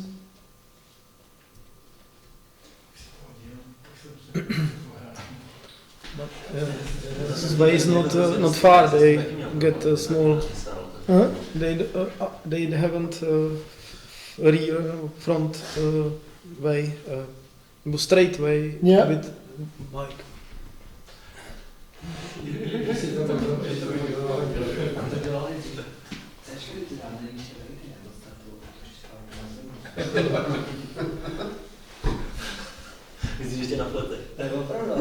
See, he lift up the front wheels right before the drop. You see here, up here. Yeah. So I don't know if he do it in purpose or if it's unintentional. It's at this point it's hard to tell.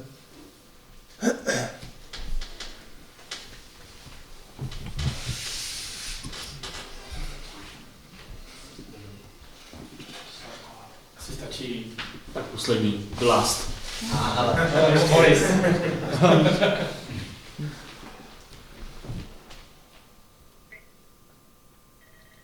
You see, he's very, the guy. So he's very far backward. He's really like this. I exaggerate, but he's really far. You will never see Joris Daudet, for example, like this. He's just most simply like this. And sometimes when you are near Joris, for example, it feels like he's not going to start. You see, you are near him. You're like this, and you see him just near you like this, and you say, okay, he's not going to go. And boom. Okay. Yeah, this is Vincent. Yeah, it's true. It's very hard style, yeah. But I goes a little up. But I need to see in real speed. Yeah, he got a very fast movement. You see, the hip goes very fast in the bar. So he has to be very much backward, otherwise he will hit the gate. And you see, he looks down. You see, I don't know if he looks the gate or not, but it seems like here it's all good, and from then he lifts up the front wheel a little bit more, because it looks like he see his front wheel is gonna hit the gate, so it just lifts up a little bit too much. But it's not so bad because he's close to the gate. But after, when you really hike, it's very hard to get a good 1, 2, 3, 4. Like this is enough. It'd be like, because when you are in wheeling, it's hard to get the strong 4 first pedals. And he put the front wheel, I think, right on the edge. So you lose a little bit time also. You have to put the front wheel here in the hill, not in the second part of the hill, I mean. But after, it's a permanent hill, so I don't know, but the 8 meters hill on the World Cup, for most part, they are all the same. So the riders, they know exactly, it's the same gate, same hill every time. So after hundreds and hundreds of gates, they know exactly what they do, so that's why they put the front wheel always at the same time. But it comes with repetition, with lot of starts.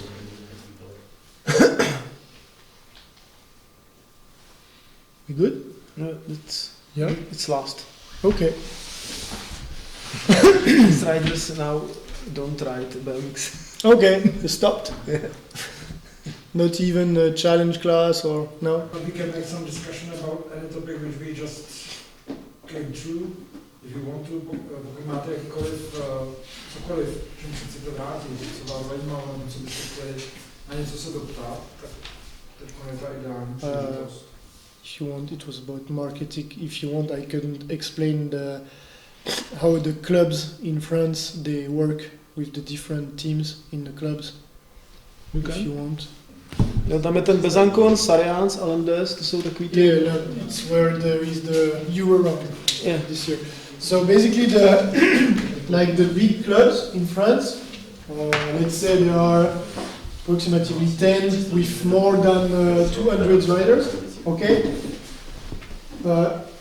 In the club, they have which is called DN. It's Division Nationale. It's like a pro team with junior, under 23, and elite.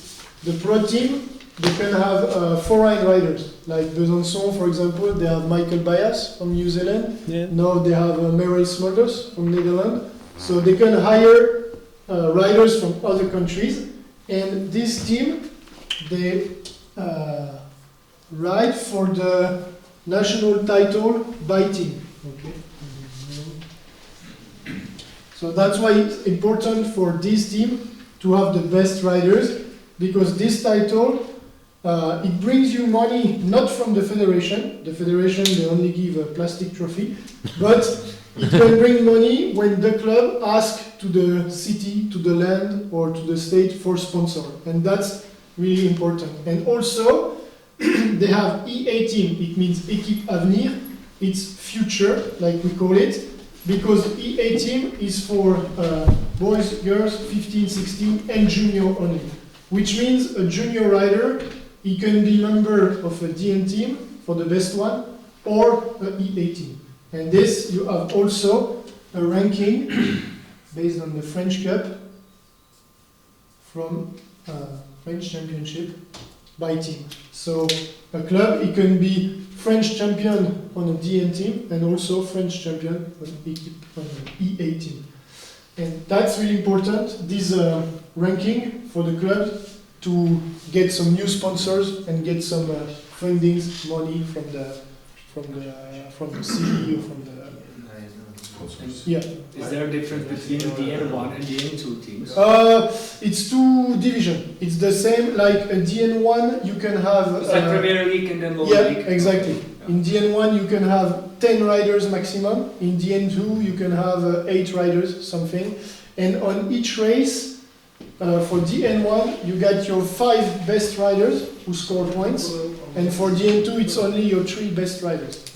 So it's important for... So before the race you don't know which 5 riders will score? No, they take the 5 best results. Okay. Before it was different. Before it was the coach who has to pick the riders. Yeah, that's what I so it was like a gamble, because if you pick a riders and you go out of LCQ, you're dead. So that's why if you want to win the DN team championship, you got to have at least 5 very, very strong riders. Because the elite, they score more points than the junior. So if you have one junior, it has to be a very, very good one. Because if it's a junior who does a 1/8 final or quarter final, an elite who goes out to maybe not LCQ, but right after LCQ, will score more points than him. And I assume that those riders, they get paid by the team, right? Yeah, And also after, the juniors? in the big clubs, when you are in a DN team, all the French round, the club takes you, pays for hotel, entry fees, things like that. Some of the clubs, they offer the same for Euro rounds and for some World Cup, but it's very rare.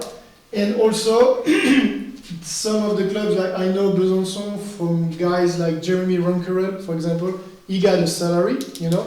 Like every month, it's maybe around 1,200 euros, something like this. And he's in the army as well, right? Yeah, he also has a salary from army, and he also has bonuses. Like when he goes to a French Cup, he earns it's 400 euros by the weekend.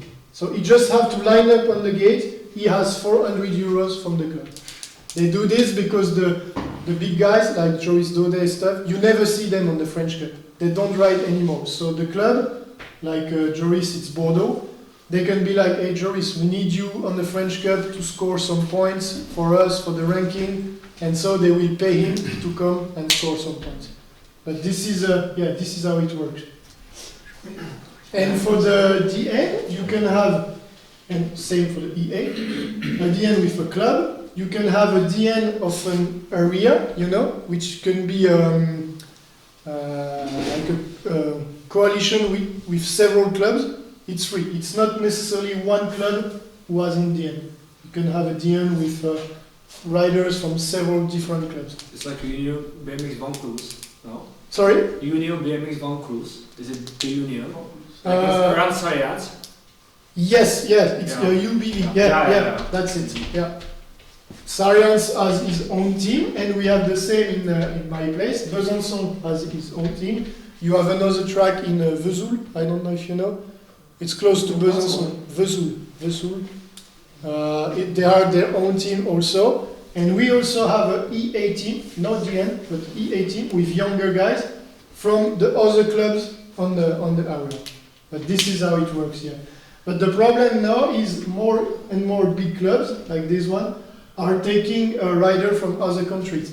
So the good French riders, they don't find a good team, because good team they will prefer taking I don't know, Nick Kiman or I don't know, other than a young elite who still has to pro. So that's why now it gets harder and harder for the young French riders coming to find an interesting team, because the team they prefer taking confirmed riders from other countries. And those clubs coaches, do they have those like full-time jobs? Is it Yeah. good for them? Yes, most of them, yeah. Clubs like this, they have, I know Besancon, they have 3 full-time jobs. Sarians, they must have at least 2. Lamb, they have 3 also. So yeah, it's because Besancon, for example, is the club with the most people in France. They are over 300. I think they have 320, something like this, riders. So it's huge. Mm-hmm. You need at least three full coaches full time. They have training every day, maybe not Sunday, but every day of the week.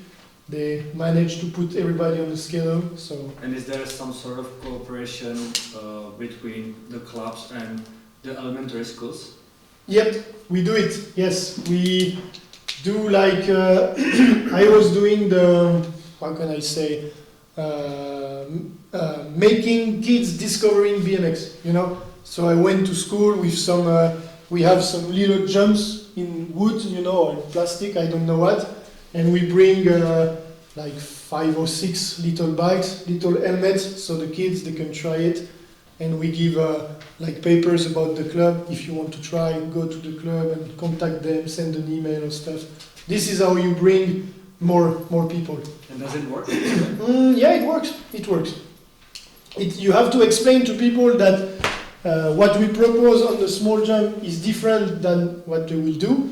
But now the people, when you talk about BMX, they begin to know what it is about.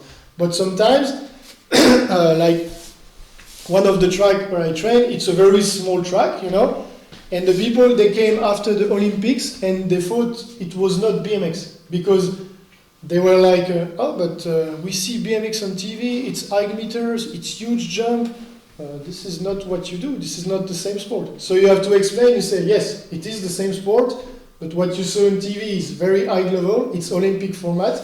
Here it's a basic track, normal track, so, but yeah, in the mind of people, it's like, no, it's something different, you're not doing the same thing. But yeah, it's important to promote the discipline in sport, and like when we have, during Tour de France, for example, the federation does the same on some cities. They put the little jumps, okay? They ask some coaches to like make the kids discover BMX, and you gotta go where there is people, you know. So yeah, whether it's at school, like giving some flyers and stuff, some stickers, some, hey, we do BMX, we have a track, it's here. Because like some people, they live close to a track, but they don't know what it is, okay? They think it's just the city who put some jumps so the kids, they can go and have fun. No, it's a club, it's a real sport with some training, with some stuff. That's why it's important to promote the discipline, and that was the marketing part we didn't talk about, but yeah. And do you have some marketing programs in France? Like not that I know, just promotion, really promotion of the sport, trying to go where the people are, trying to go at school, propose so every their club is doing it their own. So yes, yeah, there is no plan from the federation. Okay. The federation, they let the club do whatever you want, go, find new people, Working but there together. is no, yeah. And how it works, sir? I guess that you have a military program. It's like Army of Winners or something like that. Sorry? It's an Army of Winners or something like that, like military program for cyclists. They call it the Army of Champions. Army of Champions. There is Sylvain, Romain Mayou. I think it's 4-year contracts, like from an Olympic cycle to another, and it's renewable. So I think they are still part of it. Sylvain André, Romain Mayou, Jeremy, yeah, Axel, Etienne, also the girl. They have the Anthony Jean-Jean. It's the silver medalist in freestyle, BMX freestyle. And I think they signed probably for another 4 years. So they have like mandatory things during the years, like 3 or 4 times of the year they have to go to Paris for the army stuff. But yeah, they have a salary. I know some guys like Joris Dode, he has a contract with police, you know, so it's the same. And in Switzerland also, there are a lot of riders who have a contract with army, like David Graf and stuff. It's Sporthilfe or something like this. I don't remember. Germans they have also. Yeah, Germans, yeah. It works similar here as well. It's similar here as well. Okay, They don't have okay. BMX races in this program. They don't have yet BMX races? No, I think No. they don't have full paid BMX races in the military. Only freestyle in Italy Tsuchua. She is a military. Or she is paid from police club. Okay, yeah, it's same as Dude. It's police and yeah. Yeah, the riders they try to find contracts everywhere because it's hard to make a living out of BMX. So. And mostly, like for high-level athletes, if they want to get their coaching certificate, like I won't tell the federation is giving them, but it will be easier for them to obtain them because the federation it knows that you don't win much money with BMX and your career can end very quickly. If you had a bad injury or something, you can't ride anymore, you're done. So when you are in the like Olympic selection or pre-selection, they give you almost give you like the coaching certificate. So when your career is done, you can try to find a club or do some coaching somewhere. You don't have to do all the process or doing the certificate, the 1-year school and stuff. It's easier for them to get it. And what does the situation look like? Are the clubs constantly hiring coaches, or are there too many coaches in too many clubs? No, it's for the moment there are still some clubs looking for some coaches, but usually the salaries are pretty low. Like we have a minimum which is I don't know how it is actually, maybe around 1,300, something like this, and that's what they offer you. So sometimes you have to complete it with another job because it's not enough for a living. So when I was completely different job or just like doing some personal sometimes coaching? they do like I was working in a club near Lyon in France, I was working both for the club and for the city as a sport educator, So with the two things combined, I had a decent salary because if it was only for the club, it was not interesting for me. So I had, and when you are a trainer in a club, most of the training in France is Saturday and Wednesday because kids, they don't go at school. Otherwise, it's mostly on the evenings, So the rest of the day, you have free time. So you have time for another job, for another part-time job. So that's what most of the guys, they do. But in very big clubs like these three, I think with pro riders and stuff, you have training all week long. So I think they have enough for being just club coach. For instance, can those coaches train in clubs and also have some kind of position within the national team? Yes, that's what some they do. You see Thomas Allier, the coach of Joris Daudet, he's also coach in Bordeaux. Yeah. and you have it's Nick's training. I don't know if you know it. He's the coach of Sylvain André. He's coach also for mountain bike Specialized. He followed them on the World Cup, and he's also coach sometimes for another club in France. So he has multiple activities. But for the federation, like you have the national coach, and you see the. Take another one.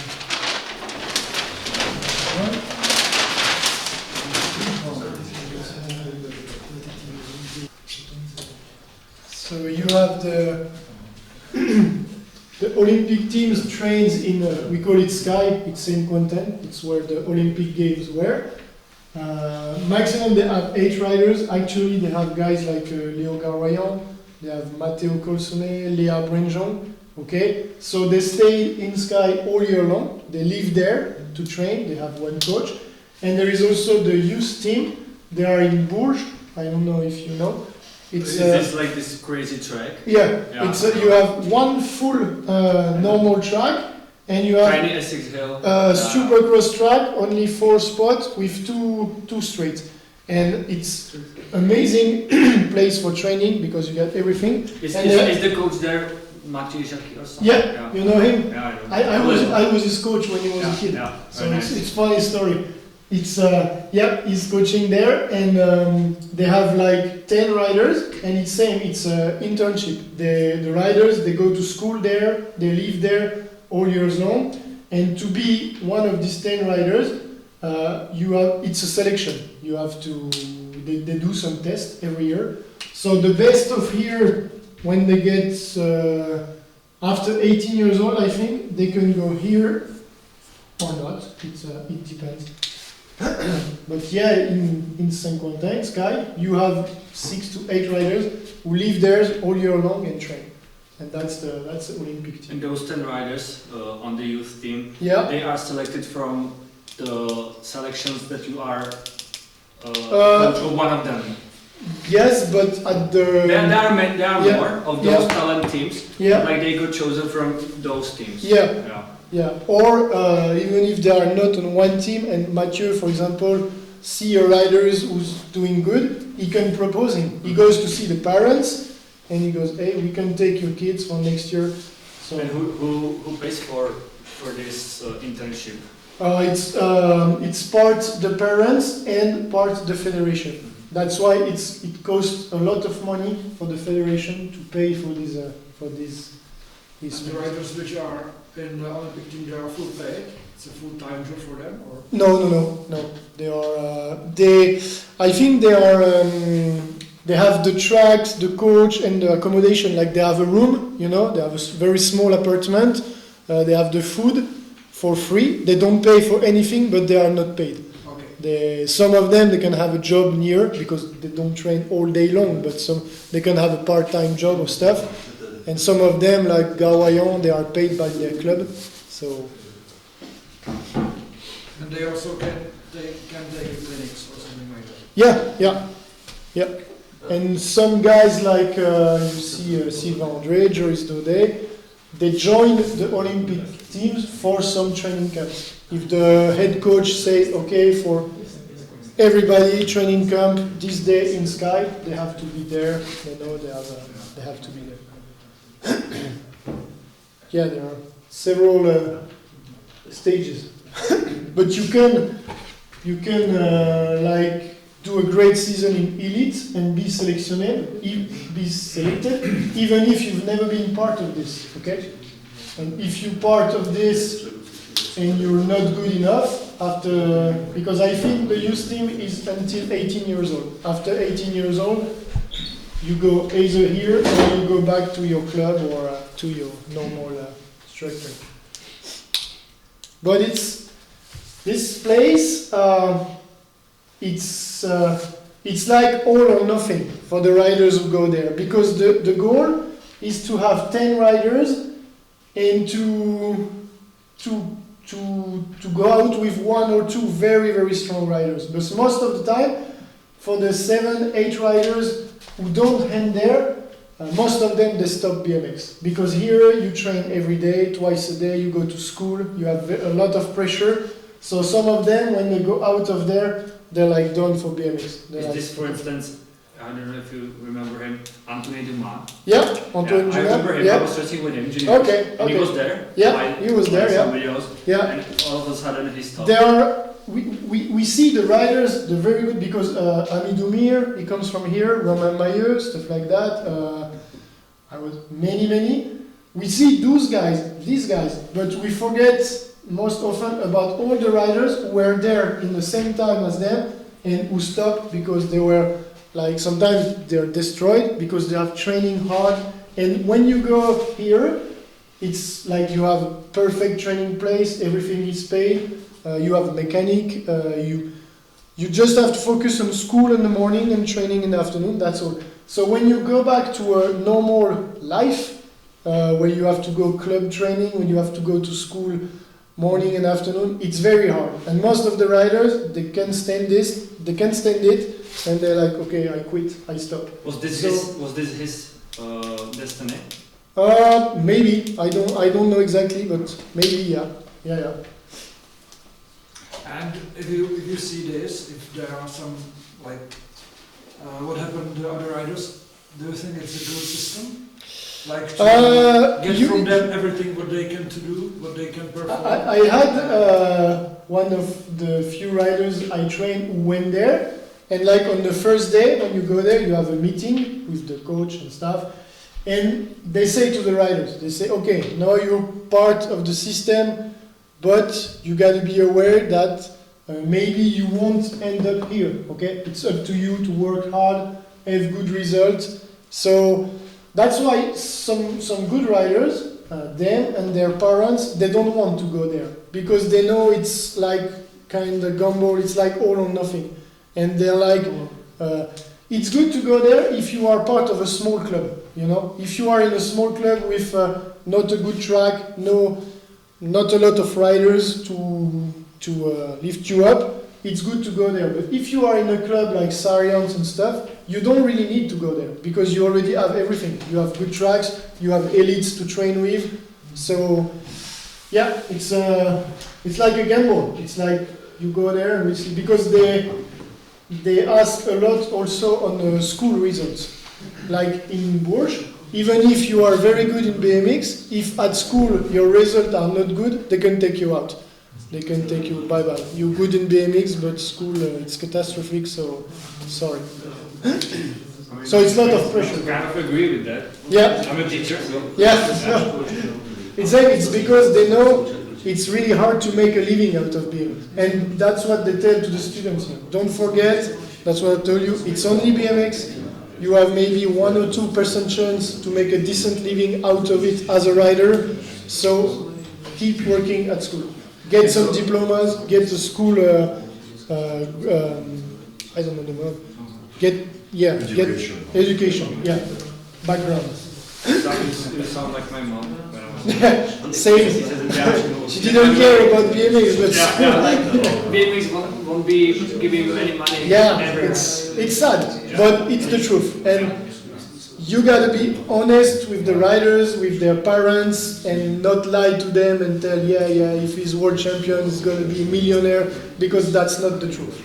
And so when there are French Cups races, those youth teams, they travel together to the races and then they represent their class. Yeah, true, yeah, and the same here. You see Gawayan, he rides from Sarians, but he's staying there. You can, you represent your own club, yeah. Because it's not a club, you see, it's a state structure, so you still ride for your own club. And sometimes it's the club who pays what the parents should be paying, okay? Because the parents, they pay a little part, maybe in the room or something like this, but sometimes it's the club who pays. So it adds much pressure also for the riders, because your club is like, hey, we pay for you, so you better be good. And it's tough mentally because like out of 10 riders, they are almost the same age, you know, so they're rivals and they all want to go there. Yeah. So maybe if they don't make it to the Olympic team, like they still can get chosen by any like big clubs. yeah, like yeah, sure, Does it yeah. happen? Yeah. Because sometimes you have 8 riders here. At the end of the years, they keep like 7 riders, so they will take only 1 from here, you know. So mostly here it changed all after Olympic Games. Sometimes after Olympics they drop like half of almost all the team. They say, okay, we go with a new team, and they pick much from here. But yeah, you never know, And the problem is they have no, even if you are there, if you have like if you're injured for too long, or if you have doping problem or stuff, they take you out. Yeah. Even if with big injury, if they estimate you will not be ready before, let's say, 1 year or stuff, they say, okay, sorry, but we're wasting time. Bye bye. We don't need you. You cannot come back here after. It's complicated. Yeah. It's I guess very- maybe they are lucky that Andre or Mario they live elsewhere, so like Yeah. they aren't taking a spot. It's true. Mario was there, but you see it's in their state of mind. They are individual guys.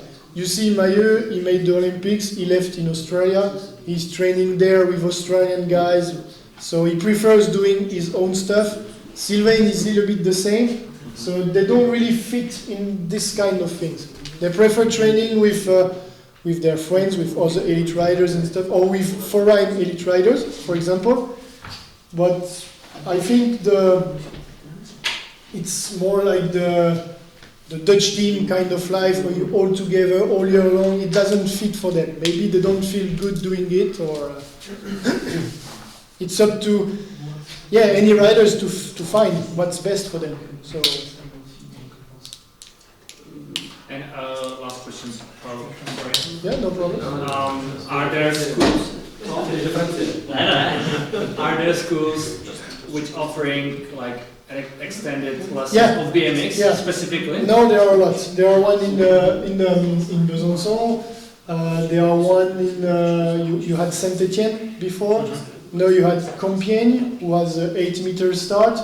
There are maybe 6 or 7 schools like this in France. But for most of the school, it's pretty expensive, and there is no like selection test. The test is on the money. If your parents can pay, we take you. Even if you are not good racer, it's up to the money. And does the school take care of them at the weekends as well, or is it just like the classes? Some of them are in families, you know. Some of them are in sleeping at school, you know. It depends. It depends where you come from, where you.